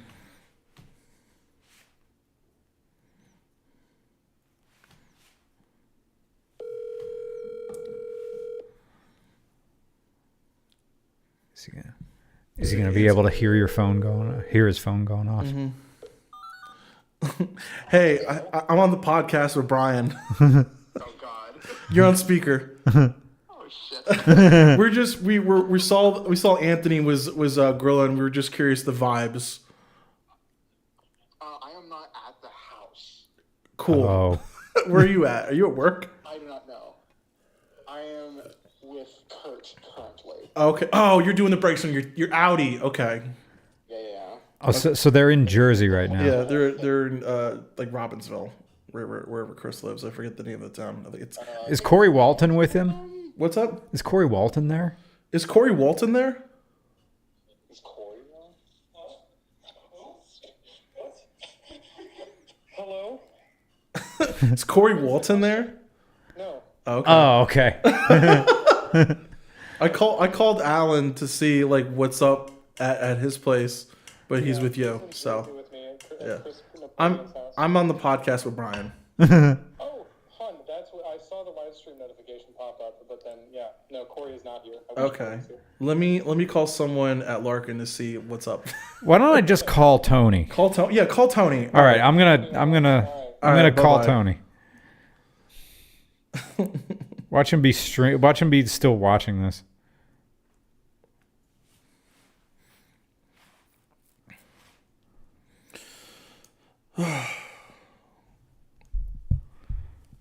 Sometimes he puts his phone down and walks away from it. Yeah, I mean I do that too. It's good for your mental health. It is, yeah. It's not even connecting. Yeah. A friend of mine recently just purchased a Ford Taurus, and the only reason why he got it is because it's like that rose mist pink over purple. Yeah. The issue is it's an Allentown car, and it is rotted beyond belief. And it's one of those things where he just looks under it. He's like, oh, it's not that bad, And I know you pull like the rockers off, and it's just rotted to hell. Stomp too much. It's gonna. Well, also another problem with 90s Fords is the brake lines and the fuel lines love to rot out. I had a 96 Crown Vic, and I popped brake lines twice in it. So he also way overpaid. He paid $2,000. And it was one of those things where he was lusting over it because of the color. And I'm like, you're clouding your judgment. Like, exactly. You're buying it because of the color? Yeah, he's very weird about cars. He buys cars because of colors or trim. Mm-hmm. It's very strange, very weird, very odd genre of person. Hey, Tony. Hello. How's the vibes at the party? Party? What party? Oh, I thought you were at the Larkin house. Is there a Larkin party going on right now? Well, not really. Somebody said they were grilling meats, and then you said in the live chat that you're grilling meats. I just thought you were there. Oh, no. I knew they were doing a Halloween party, but no, I had That's no not idea. till next month. I'm up in North Jersey right now. Oh, okay. Oh my God, I might have to call someone who's Are like you actually gonna there. head down to Larkin? We're trying to figure that out. Yeah, I'm here. Well, you're on the podcast, so we're just trying to figure out what we're doing now. Internet? Ladies and gentlemen, Tony Airlines. Yeah, I'm having one of those like I'm getting old moments because I know if I leave now, it's going to be 9 o'clock by the time I get there, and then I'm going to have 2 hours, and I'm like, big sleep time, and I want to go home. Yeah, that's what coffee is for, right? Ugh, and then I'm all like I had Coffee 3. after sunset is like a whole level Yeah. to ascend to. Because then I'm just lying in bed and I'm vibrating, and my thoughts are just my thoughts are Rad Racer 2. Yeah. The half-life for a coffee is what, 3 to 5 hours? So got a plan for that, unfortunately. I had 3 cups of espresso already today. Really? Oh, jeez. Shoot, I had no idea that Larkin was doing a thing. No, they weren't. They're not officially doing a thing. Right, yeah. It's just someone posted that, hey, we're grilling. Yeah, come come over. over. Yeah. That sounds good to me. I would make it if I could, but I am up near the New York State border right now. So. Oh, what place? I'm just with a couple of furs up here getting some stuff fixed.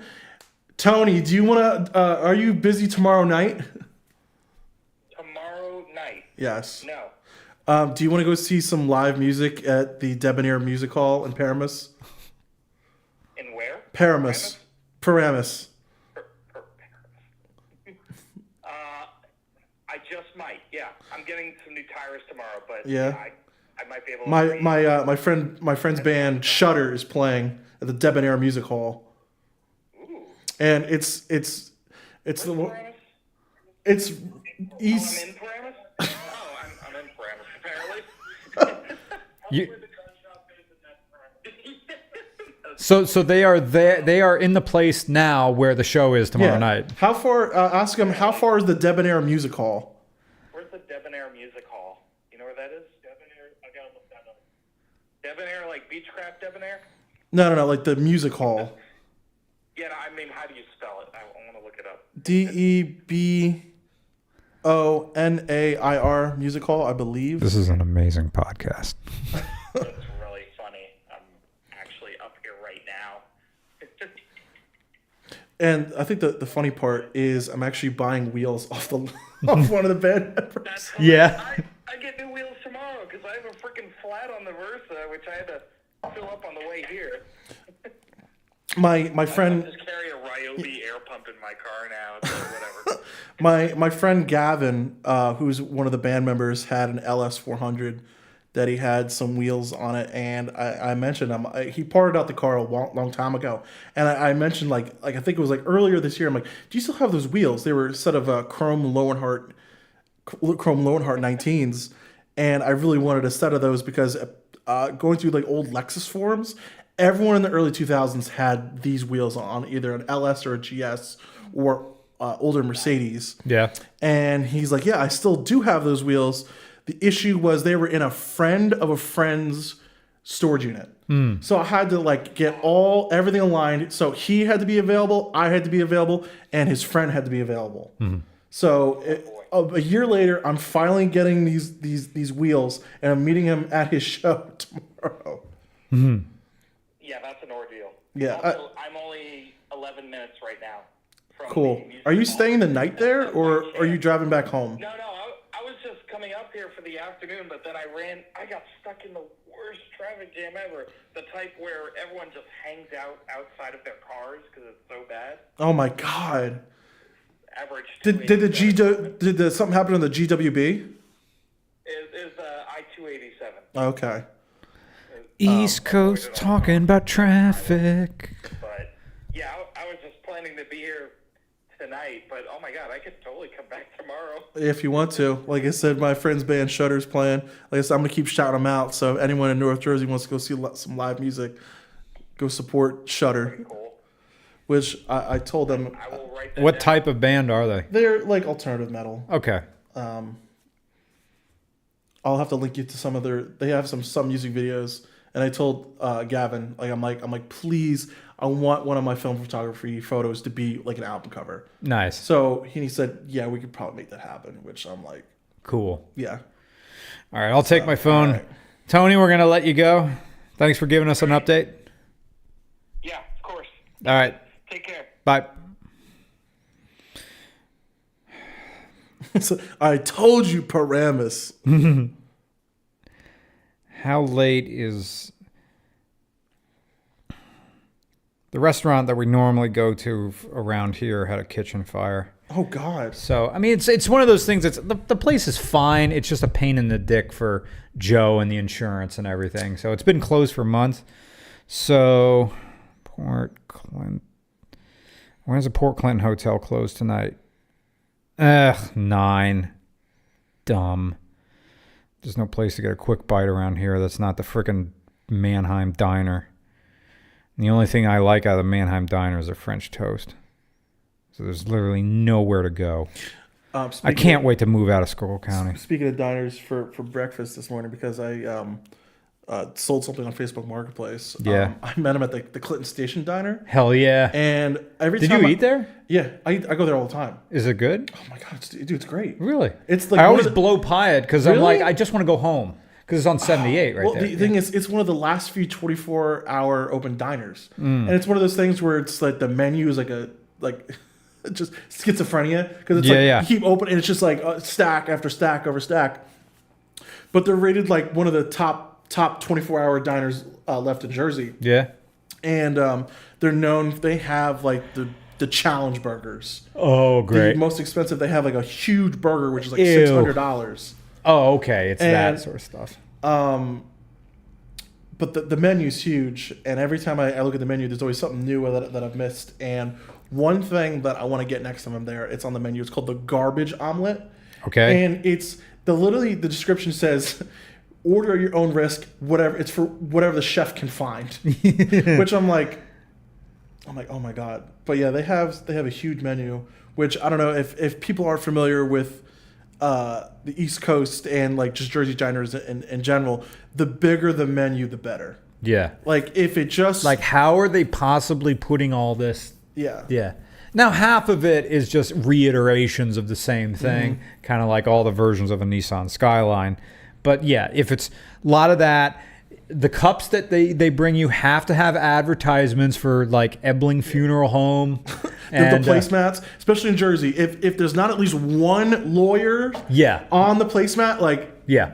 there has to be at least one law firm, one lawyer. Title services. HVAC, plumbing. Cremation services. But yeah, shout out Clinton Station Diner. I've been there before at like early in the morning, late at night. It's one of those places where you have to go either early in the morning or late at night. Yeah. Because during the day there's just like a lot of families in there. Yeah. And it's like kids going crazy. Yeah, early morning, late at night, breakfast. Correct. I can't remember the last time I went into a diner and didn't order breakfast. Like a breakfast style thing that was just pancakes or eggs or bacon. There's some people I know that like only exclusively order breakfast at diners. They're like, it's a weird thing. It's like, if I'm at a diner, it has to be breakfast. Yeah. And I'm like, I've been to plenty of diners where they have some good stuff, like lunch stuff. You know, Club sandwich is a stand classic. I guess it's because I'm worried that I don't want to order something too complex because I don't know if they're going to fuck it up. I think another thing with diners is that you don't know if you're either getting too little or too much food. Or just enough. There's sometimes Heine's is like that. There's sometimes you'll order like food and it's like in tiny little print, it comes with soup or salad, and it's like, or salad bar.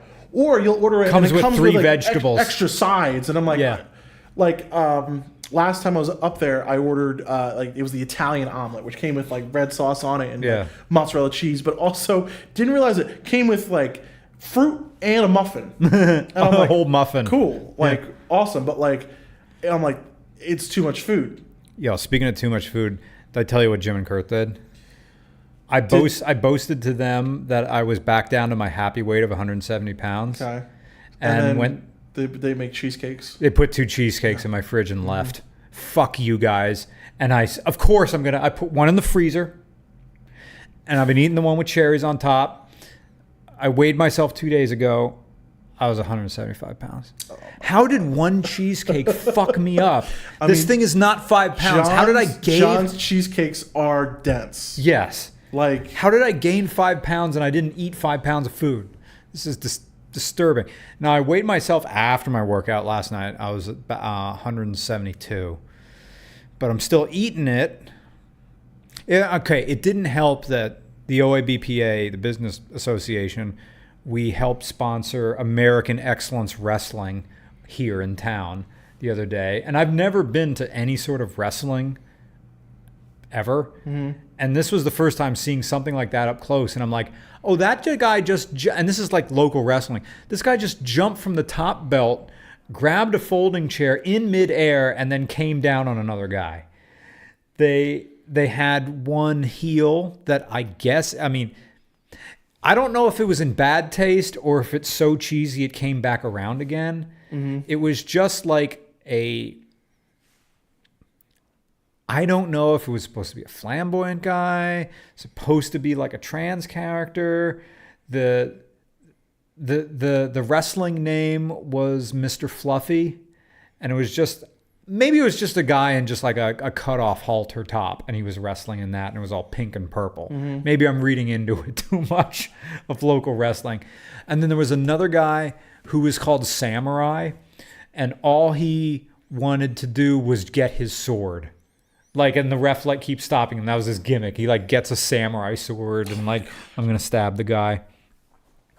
They had another guy who my friend Ben said was a wrestling trope. Like, there's always this guy who has the death stare. He looked like he had like a Hannibal Lecter mask and like combat boots, and he just walked around. And it was him versus 3 other guys, and the other, like, I guess the faces kept fainting, and then he won the match, but because he used an illegal move, he didn't get the belt, and then they just draped the belt over one of the unconscious guys, like, you're still a champion. And then this guy goes back and then the evil guy goes back to the green room as they played like music.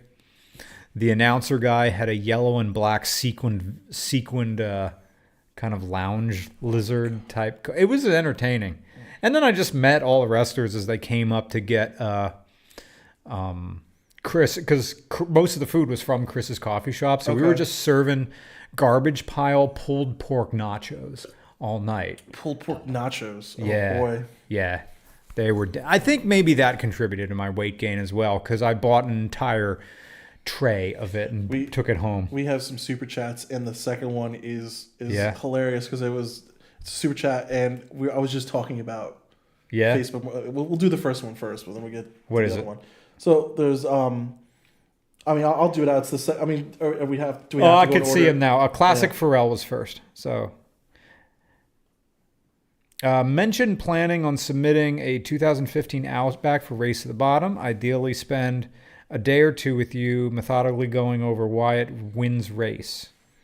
What does it mean? Why it wins race? I guess it wins Race to the Bottom. Like it's terrible. Oh, okay. Yeah, sure. Get in my DMs on Instagram. I mean, Race to the Bottoms are usually vetted by Nick, so the Roman Nick on Instagram. Just get in our DMs and tell us about it. We're doing all our car submissions through Instagram DMs now because our website is Now, how are you guys dividing Race to the Bottom cars? Like, is it cars that Nick wants to review, or you guys both equally decide this car is terrible, has to be Race to the Bottom? Our Race to the Bottom is Nick's production, so it goes through him, and I help. It's sort of a reverse. Stuff for regular RCR, I vet stuff for Race to the Bottom, and I'm like, Nick is in charge during that film shoot. So can someone, when someone submits their car, is it just through you, or is there like a second submission where it's like, hey, my car is terrible, can I do it for Race to the Bottom? Then you go to Nick. Oh, so you have to go to Nick for Race to the Bottom. Yeah, do you have his number? I think. Did you want to do the Hyundai for it? I mean, I could. It's so good. Like the way you describe it, it's mint. That's the thing where it's like this. This car has no check engine light, and it's not like a terrible car. Yeah. It's. I feel. Did we already do an Elantra from that era? I checked. We did I a don't think Spectra, so. a Kia Spectra from like '99. I don't know if that's the same model though. No. Okay. Kia Spectra was like, I think before the Accent, before the Hyundai Accent was like the Spectra. I don't know. This car is not like it's definitely cheap. Yeah. They have like some cost cutting, but like it's not terrible. So I feel like you would probably enjoy the Elantra more than Nick. Okay. That guy Ghost says, is Facebook Marketplace still a good option for under $10,000 fun weekend cars? Or is it better to just go on a dealership? And what kind of question is that? I literally was just talking Fuck dealerships. I was literally just talking about how I got a car in Marketplace for $500. We're in a buyer's market right now. Yeah.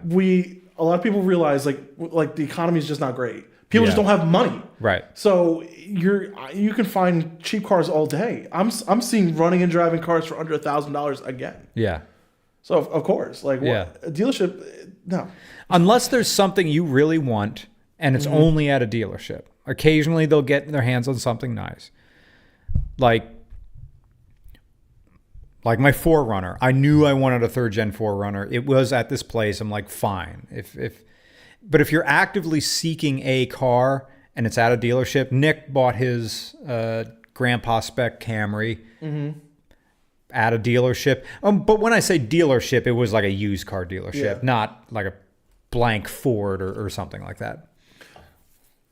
So I don't know if you really count those like local used cars, you know, Dan's Awesome Machines. So it's like, I feel like those dealerships are very hit or miss. They're so hit or miss. Like there's some that like are very specific on their cars. Like there's some of those used car dealerships that are like, oh, we only do one on our cars. Yeah, like Deer Lake Auto, we just do Subarus. That's all we do. We know how to work. Yeah. There's some specialty shops or just specialty dealerships that like we only sell used like Aston Martins, or we only sell used BMWs. Yeah. You know? Or there's some where it's like there's like just one guy in Jersey who's known as Car Finder Fred, where it's you go to him and he finds a car for you around the country, and then he imports it and then does all the work for you. Yeah. Like I said, I think he only does like low mileage 1-owner cars or something like that. So it's like when it comes to those little car dealerships, you really, it's like a one by one. It's kind of like, actually, well, diners are easier to gauge. This is like local something family. Well, family restaurants adhere to sort of a code. Mm-hmm. It's like when you see like somebody's name and then the restaurant, like nightmares. Burt Steakhouse.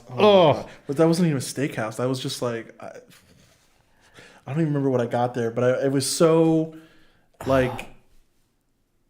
It was. I would describe it as like edible, but with like an asterisk after edible, like edible, but like at your own risk.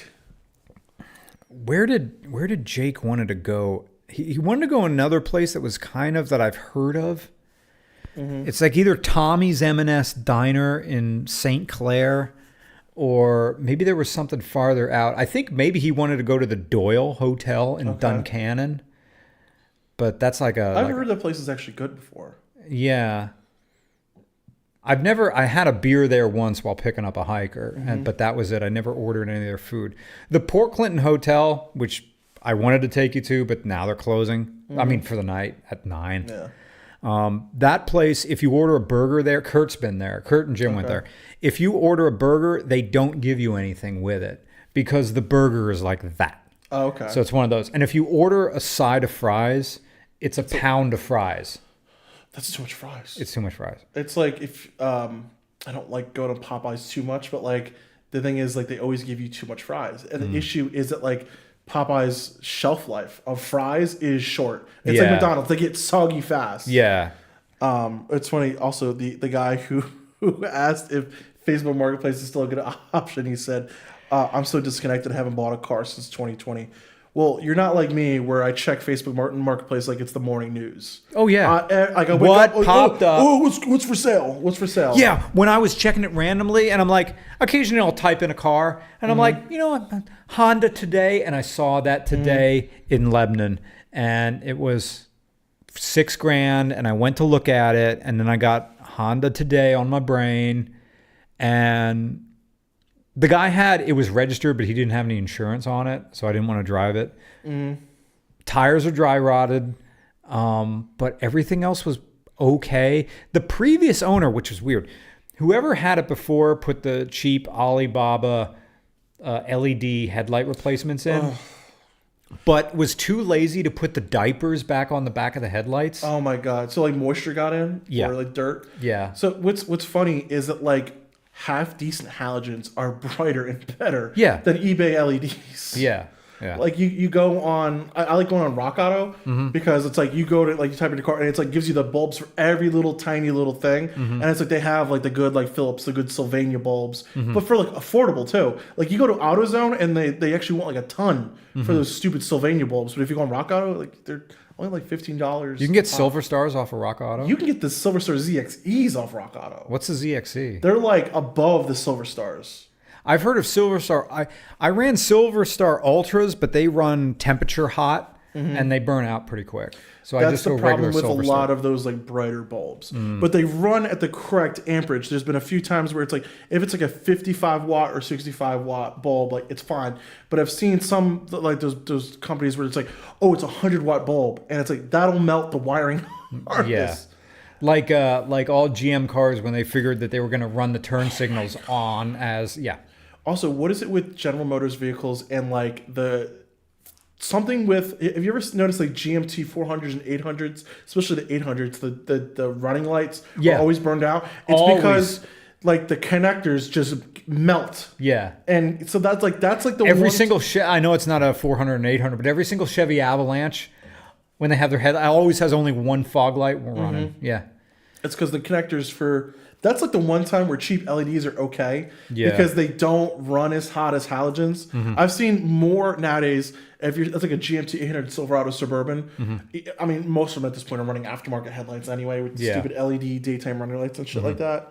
But a lot of people are just running like the little if you're running stock headlights, the LED daytime running lights, which those are fine because they're just running lights, and the LEDs don't burn as hot as like the little halogen bulbs. Which, like I said, if you're running like LED daytime running lights, or as long as you're not running like LED like the drop-in high beam or low beam, if you're just replacing like little side marker bulbs and stuff like that, that's completely fine. Yeah, that's the thing that people don't understand. When you buy those cheap LED drop-in replacement bulbs, the beam pattern's all fucked up.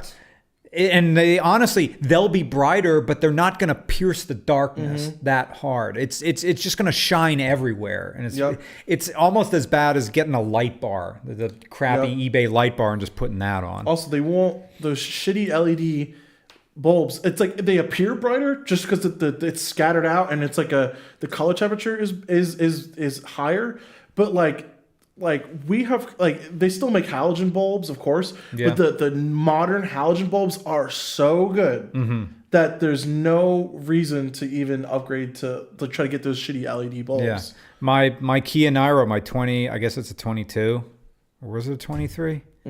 When did we go there? I forget. 2022. That was a 22. And So that thing's still running projector halogens. They're It's just fine. like they're modern fine. modern halogens are like, even if you upgrade to say like the Silver Stars or like the ZXEs or like the modern halogen bulbs are so much better than like old school. Like we've just come far. So it's like, Yeah. but yeah, modern halogens are better than cheap LEDs. I guess because you bring up like GMT 400s and 800s, those headlights were crap coming out of those things. But again, that's like GM running 80s technology into the early 2000s. But I it's had like, that one reel though that did pretty good when I talked about when you have to pass when you're going through sketchy areas to just buy a GMT 400 anything, and it just cloaks you in invisibility. You can drive through the sketchiest part, and people went back and forth in the comments, which is good because it helped the algorithm. Like, are places that bad that you literally can't be open? Like, yeah, there's some scary parts of Pennsylvania. Oh my Where you God. drive through this one time, I drove, like, this is early RCR. I still had my Honda Fit. I drove to Altoona. Just as a fun trip for myself. Like, I'm just going to go to Altoona and see what's there. But I'm going to drive there without my GPS. I'm going to use Dead Reckoning, and I'm going to take back roads. It's going to be a fun trip. There are some dark parts of PA where it's like, oh, there's just no police here. There's no infrastructure.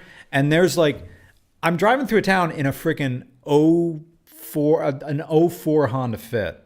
And people are just like looking at me. Like what are you wall-eyed. doing? Yeah, like what are you doing here?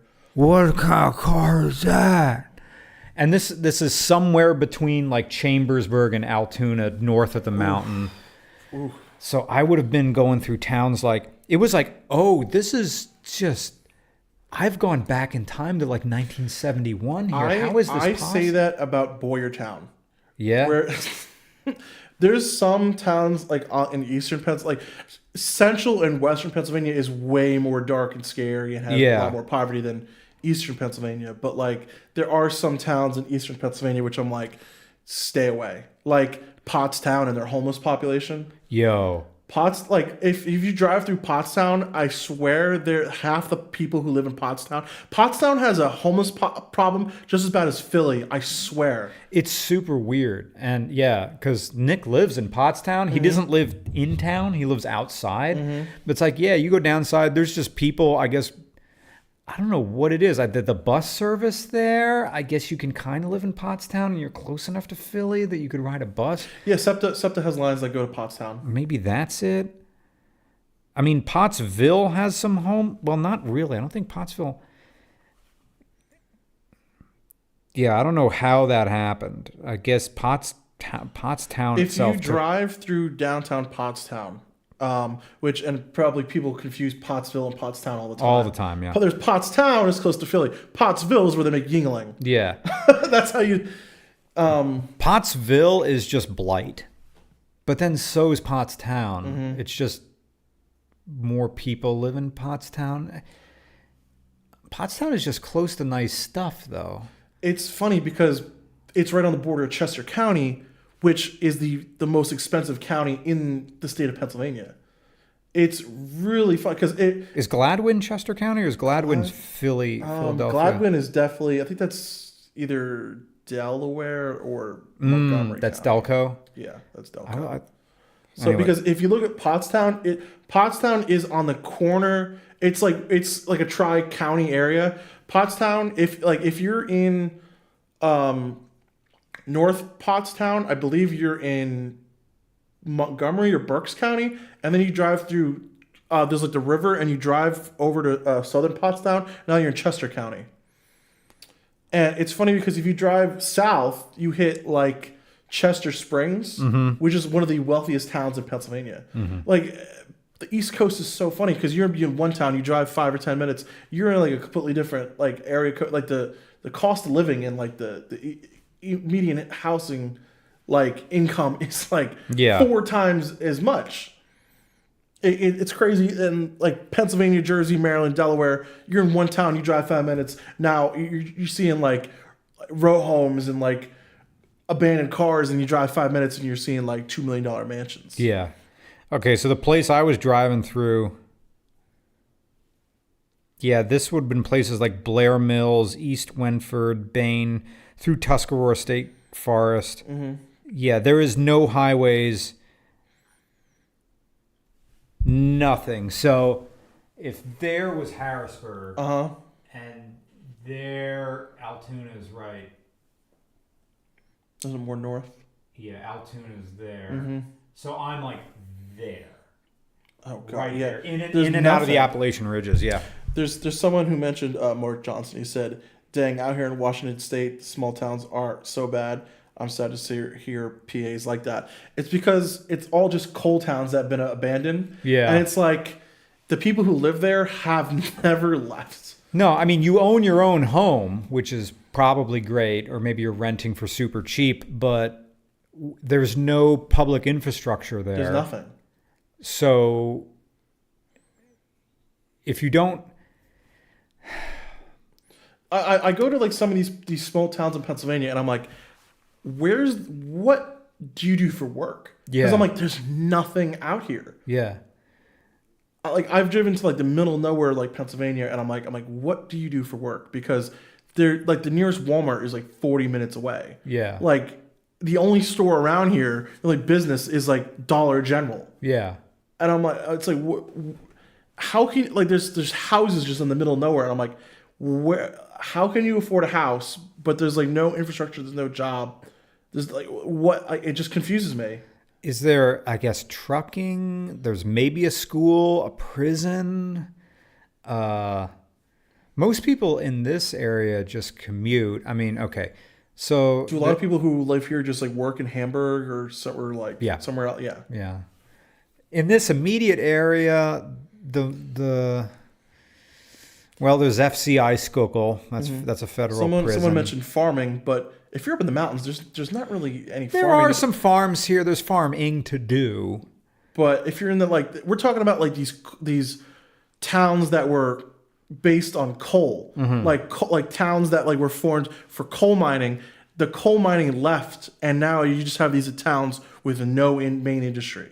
So it's like farming is here and there, but then also like farming is just like becoming more and more like a corporate thing. You don't see really too many family farms anymore. That's Right. like becoming a thing of the past. Yeah. There's warehousing and logistics. Like when hikers ask, so what do people do around here? Because they get into as they're hiking north, they've gone through, the Shenandoahs and some very beautiful parts. And the lower part of Pennsylvania, the Cumberland Valley, is farming, and it's the Amish and stuff. But then once you hit Carlisle, you get out past Harrisburg, like, what's going on here? I know. Yeah. And I'm like, well, okay. And they're also confused because there's fuck all going on, and they hit a highway, and it's just car, truck. Like, none of this makes sense. And I think most of the big business is just logistics and trucking and warehouses, because I-78's there, and it's just a blood vein for Manhattan. So you feel New York City's influence all the way out here. So that is a thing, but all that money is not really local money. It's just go drive a truck. I love explaining the East Coast to people because there's a lot of like pockets that don't really make a whole lot of sense. When I explain like Eastern Pennsylvania, I'm like, there's Philadelphia and there's the whole Philadelphia area. When I explain like the Lehigh Valley, I'm like, that is the 6th borough of New York. Yeah. I'm like, everyone who lives Allentown, Bethlehem, Easton, the three towns that make up the Lehigh Valley. The Lehigh Valley is basically people from North Jersey, New York City, and Connecticut who couldn't afford to live there anymore. Yeah. Just about every single person that lives in the Lehigh Valley has family members that live in New York or North Jersey or Connecticut. Yeah. Every single one. Yeah. It is literally 78 going from New York to Lehigh Valley. It is the first town outside of Jersey, and it's like you cross Jersey into PA, and it's just cheaper. But also like Phillipsburg in Jersey, I consider that part of the Lehigh Valley because they get tax breaks. They do. Yeah, Phillipsburg gets tax breaks because even Jersey realized like, hey, most of this is poverty. So Phillipsburg gets tax breaks. That's what the mall. You're familiar with the Phillipsburg Mall? I know of it, but never been there. So it's completely torn down now. But it was a hotspot for like people who are like love abandoned malls. And it's like Phillipsburg, it has been in a decline for years. Like Easton's getting better. Like Allen, like there's like they're trying to improve things, but like Phillipsburg really is just like. What's the tunnel that 78 goes through? I forget. The tunnel. Into Manhattan. Oh, the G. You mean Well, 78 goes over the GWB. Oh, Or are you thinking of the Lincoln Tunnel? I think I'm thinking of the Lincoln Tunnel. Yeah, that's more. That's like that takes you to southern Manhattan. The Oh, okay. GWB, which it goes over Fort Lee into northern Manhattan. Oh, okay. Yeah, Nice. yeah. So when you know, Klein Bus now drops off right in front of the Javits Center. yeah. Yeah, so you can go from Kutztown, PA. I almost mispronounced it. It was a while. Kutztown, PA, or Hellertown, and then the bus just drops you right in front of the Javits Center. Not that like Nick and I were talking about, it's like that's going to make the auto show way easier. But at the same time, I love that Manhattan walk because it used to drop you off at 34th and Madison, and then just there's something about just that stroll. I mean, it took like 45-minute walk, but it's like, man, I'm in it.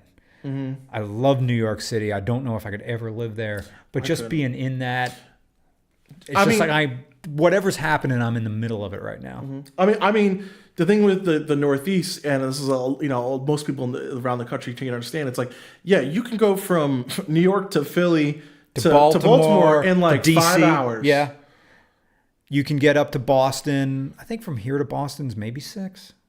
Boston is a little bit of a hike. Yeah. And when it comes down to like the East Coast, and I've noticed this is because like this, there's like so much city influence. People in rural parts of the Northeast are like very anti-city. Yeah. Like I've explained this to a million people. They don't understand it. I've seen more Confederate flags in Pennsylvania than the South. Yep. And it's what it comes down to. It's people in the rural parts of the Northeast do not want to be associated with the cities at all. So you see like the fake rednecks of New Jersey. Yeah. It's the funniest thing. They put on affected Southern accents. Yes. You will see people like in rural parts of New Jersey, like especially kids who were in like dirty ass jeans and boots.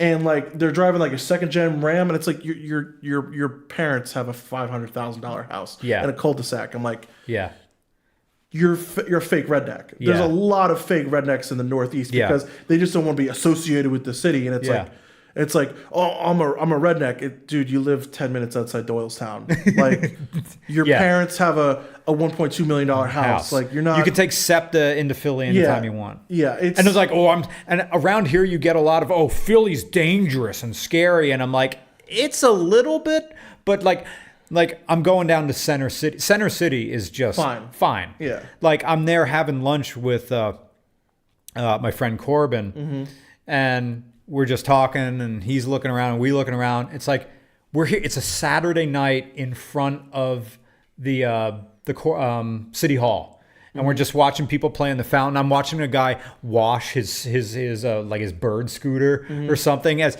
you know, the fountain that they have down there that just like you can just walk through and play in. And I'm like, we're having a normal It's not even loud. Philly, like downtown, like Center City, feels super chill.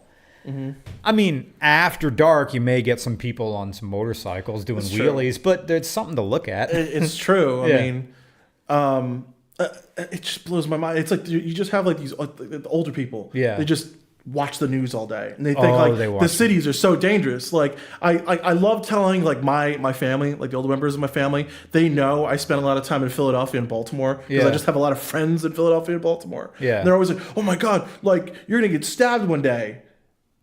They're like, oh you like, oh my God, like they just don't get it. Yeah. I'm like, go into the cities. I'm like, of course there's going to be more crime when there's more people. There's more crime when there's more people. Dude, I was just having that conversation with Greg, and that's something I can't talk about on the podcast, but I'll tell you the story. It's funny. It's like crime is migrating into Schuylkill County, and I'm like, yeah, the population's going up. Yeah. Because people who, it's New York City again. People are getting priced out of the Lehigh Valley, keep moving further west, and they're building all those condos down there. And I said, well, in the past 2 years, the population here went up to about 4,000 people. And his argument was like, that shouldn't move the needle. And I'm like, yes, I know it's like a 2% rise, but expect something. Yeah. But another thing is like, when people want to come down into like smaller towns because, if you want to do some, if you got to hustle for something, they know the police force around here, everything's very chill. And so you can probably, gank a car or two, it's pretty easy. But, our local police said, remember to lock your cars. It's like that's the type of place, like Schuylkill County and Carbon County. Well, another good example is like Lehigh Valley is getting more expensive, but and now that's why you have people moving into places like Hazleton. Yeah. Like, if the Lehigh Valley is too expensive for you, then you go to Hazleton. Which, oh boy. Hazleton, that their population went up pretty quick. Oh, yeah. And that place gets kind of rough. Like, I am more like these small PA towns, well, medium-sized PA towns that weren't ready for a population increase are way more dicey than Philly. One place that I don't want to say it's getting like dicey or anything like that, but like, do you want to take a guess of what the most booming and like what's most fastest growing town in Pennsylvania is? In the whole state, Yes. Okay. Like, I don't have like facts or data on this, but like I can just guarantee it. Okay, I have two, and it's East Central. Okay, Reading or Lancaster? definitely Lancaster. So it's Lancaster? Oh my God! I mean, Yeah. Reading is always growing too, because it's like if you can't afford to live Lancaster, you go to Reading. But the thing is, people are going to Reading because it's cheap. People are going to Lancaster just because it's trendy. It's so trendy. There's a lot of people I know from the Philadelphia. I swear, like half a dozen people who moved from the Philadelphia area to Lancaster. We're going to go live with the Amish. And I'm like, the fuck you are. Lancaster is like, has... There's like Lancaster- bespoke coffee shops. Yeah. Like what people You can't park downtown in Lancaster anymore. It's meters it's everywhere. Just as busy as Philadelphia. Yeah. Lancaster, okay, people. Lancaster is Pennsylvania's Austin. Yeah. It's true. It's going to be, this is weird and it's kooky and it's in farmland. And I go there and it's traffic all the goddamn time for no reason.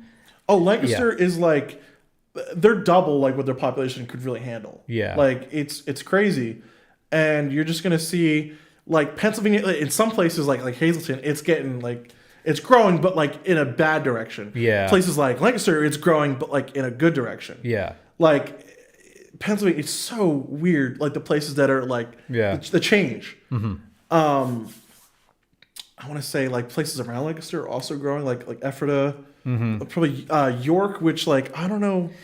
Some people like say like York is like dicey. Okay, and I'm like, so is it? Shout out to my friend David Coletti if he's listening. He lives down around there. He says York is getting like DVDA With Baltimore. Yeah. Because it gets Baltimore and Philly. So people who don't want to live in like Baltimore, Timonium, Yoakumtown, all that stuff, they go north into York because it's a straight shot down to Baltimore. There's a lot of people I've met in New York who are originally from Baltimore, and they moved up to like that part of Pennsylvania. Because that's what the only two reasons. You got 95, and then you got 83. Is it? Yeah. What the weird thing is, if you're in central Pennsylvania and you need, because central PA, like South Central PA, is closer to Baltimore than it is to Philly. Yeah. Like if you go to like, it's so funny because if you're in Southeast Pennsylvania, you can tell it's by sports. Yeah. Southeast Pennsylvania, it's all Eagles. If you go to like South Central PA, there's more Ravens fans than there are Eagles fans. Yeah. Which is like a weird concept for some people to understand. Have you seen the weird little I've talked about this on podcasts before. The weird enclaves of Cowboys fans in Pennsylvania? I don't understand it. It's so I think it's the same sort of I'm a redneck. Like rejecting the fact that you're in PA, you're in the Eastern Corridor and it's just big cities. I think another thing that I've noticed is Steelers fans in Jersey. I have seen a lot of Steelers fans in Jersey. I don't get it. They just hate the Eagles? Is it Maybe. more like a reaction to things? So I don't really know. And what's funny, I've seen before people who are not from the East Coast, and they think like all of New Jersey. Like I saw someone who saw like, how are you being an Eagles fan in Jersey? And I'm like, South Jersey is way more Philly than it is New York. I explained. Jersey has the Devils. They have a hockey team. Yeah, they have the hockey team, but that's it. They don't have like their own sports team. Like, and I've you got the Jets, I guess, as a football team. Oh, yeah, that's right. The Jets, even though they play in Jersey, don't they? Their stadiums over there. Yeah. But yeah, if you're in North, Oh, the New York Giants. What am I talking about? Yeah. But if you're in North Jersey, you're most likely a Giants fan, and if you're in South Jersey, you're most likely an Eagles fan. But there's some like layover because like then there's Central Jersey, but there's also like the Shore. So, but I've noticed for some reason a lot of Steelers fans in Jersey, and I'm like, what happened? But then, like I said, if you also go to like South Central PA, you will see more Ravens fans than Eagles fans. And that's just because there's a lot of people from Baltimore who have moved to South Central PA.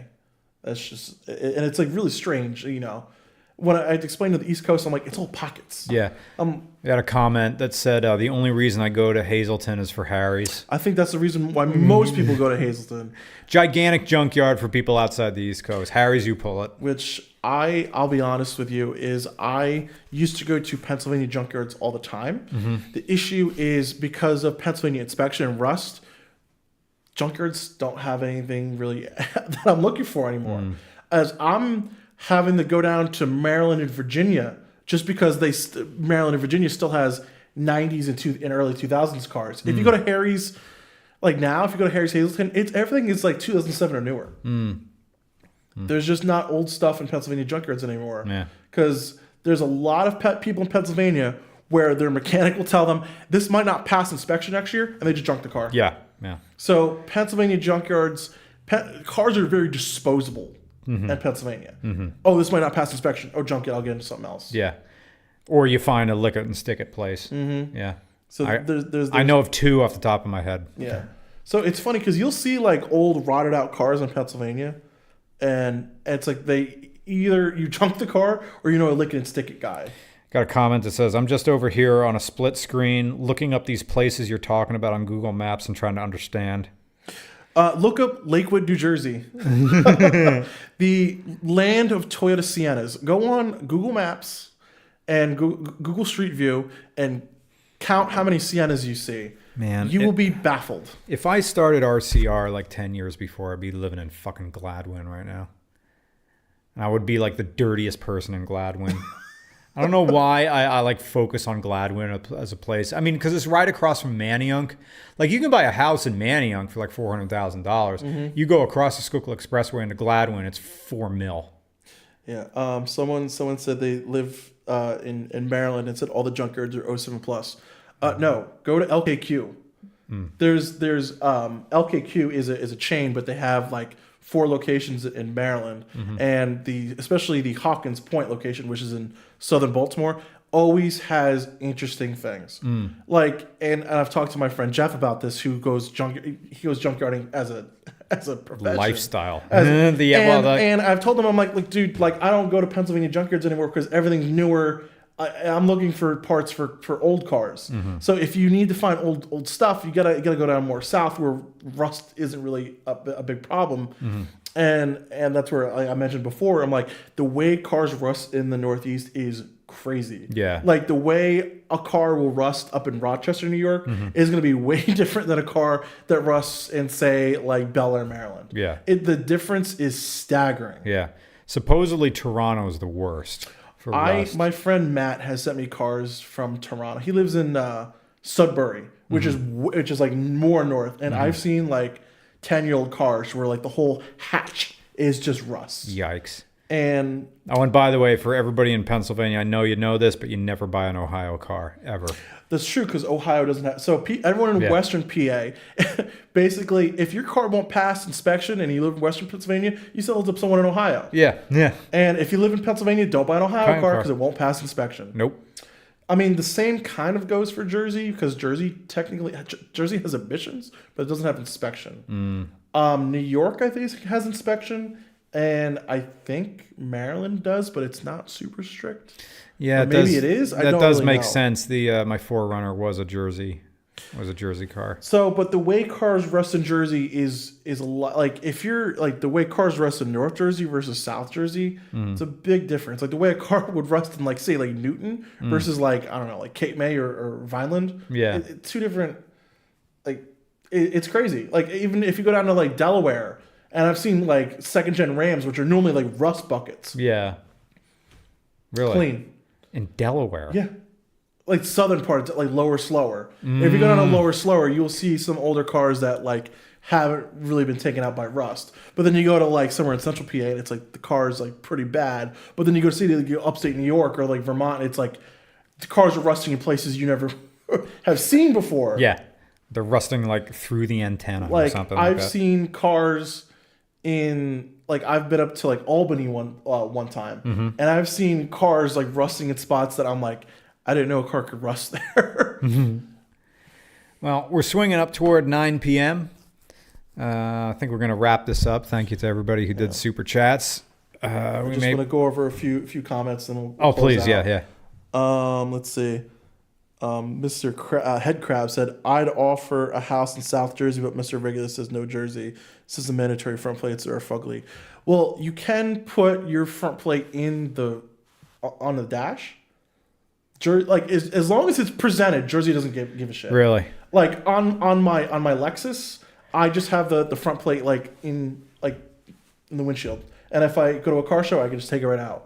Jersey cops don't really seem to care. As long as it's visible, they don't really seem to give a Yeah, shit. that is true. All the giveaway cars that I got were registered in Jersey, and none of them ran front plates. The front plate was in the car. And if you're driving a Jersey car in PA and they don't have a front plate, that they can't really enforce that. Yeah. You know. Well, yeah. But if you go to PSP Jersey, wouldn't care. Like I said, as long as it's visible, they're fine. Yeah. But if you're not running a front plate, I mean, like they kind of like throw a blind eye if you're running like an old classic car. Mm-hmm. But if it's a daily drive and you're passing the same cop, they might get you for it. But as long as it's visible, Yeah. they don't really give a shit. Mm-hmm. Also, South Jersey does get a lot of tax breaks. Like when it comes to like property values and taxes, I mean, South Jersey is more affordable than some places in like Delaware or Chester County. It really depends.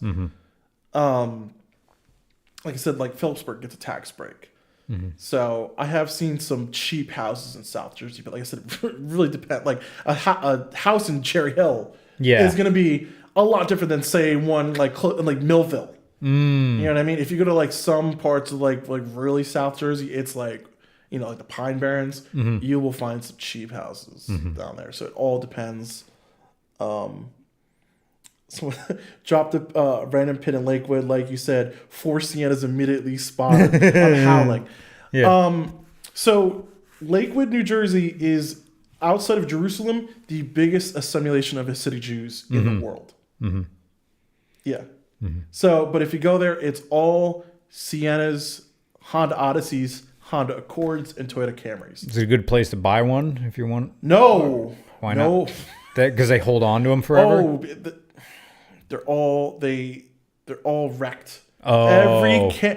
That is like the home of the Camry den. Okay. Is Lakewood. Every Sienna, every Odyssey, every Accord there, like the bumpers are destroyed. Oh, They're driving these cars till they're dead. Like I said, I'm just going through the comments. Someone said, love Easy Pull and Grebel. It sucks because they don't have inventory. It's true. They don't have inventory. And also Easy Pull is on a hill. Yeah. So it's cool to visit like once or twice. But if you're looking for specific parts, it's not great because there's no online inventory. So it's a crapshoot. Yeah. It's cool to walk around, but like finding like parts there. Say you want to pull seats, great. Then you have to lug them up a hill. Yeah. It sucks. Whereas like there's some yards I went to a junkyard in North Carolina one time, tarmac. I forget where. I think it was like in the Raleigh area, or I forget where. But like it was an LKQ, and every time I travel, and I have the LKQ app because they have junkyards all around the country, and it was a fully tarmac junkyard. I was like, why can't we hit this be everywhere? That's nice. Like junkyards on the East Coast, it's like, oh, we're put on the side of a mountain. Yeah. Yeah, Aukies up the hill is like that. Have you been to Bonner's? You pull it. No. That is like in an abandoned coal mine or abandoned like quarry. They're only open during the weekdays, so you can't. And I've been there one time, and it's like you're allowed to drive through the yard too because stuff is so spread out. Oh. Yeah, Aukies up here you can't. It's not a you pull it though. They'll take stuff. I mean, I needed a throttle body spacer to use for a carburetor on the Falcon, so I just picked it up and like here. So Ed says South Alabama still has a lot of older stuff. I have been to Southern Alabama. They do have a lot of. I mean, the cars just don't rust down there. Though you will get cars get sun damage. Like cars down the south, they won't rust, but they will get sun damage like crazy.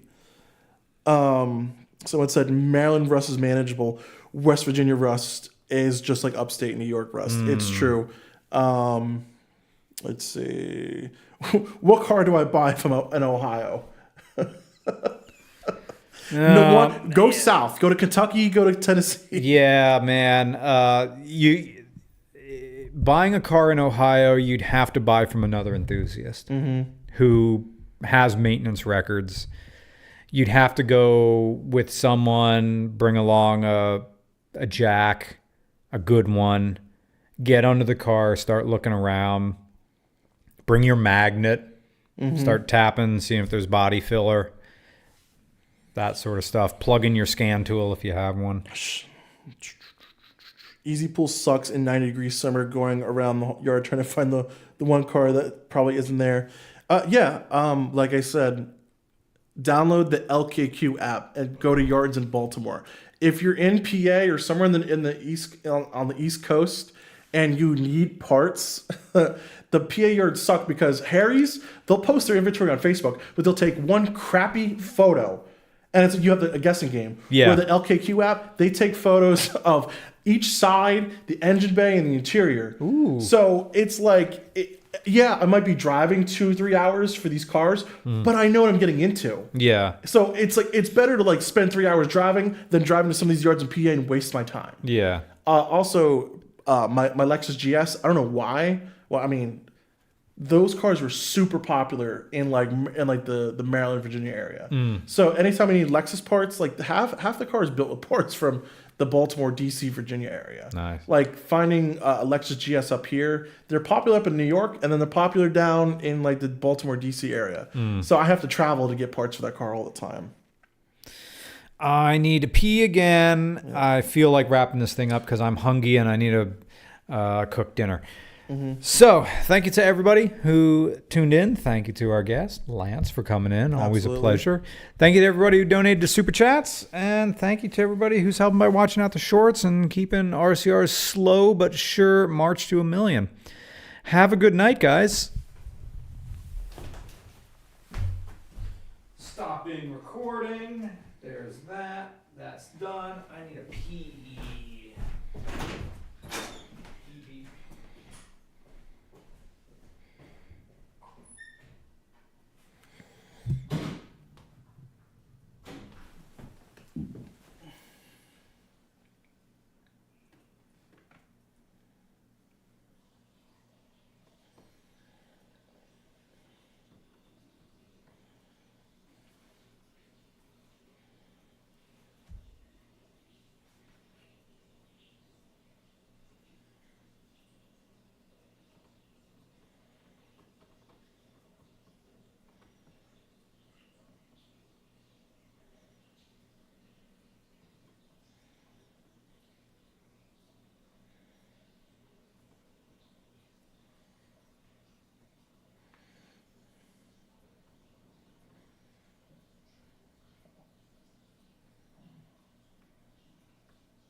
Let's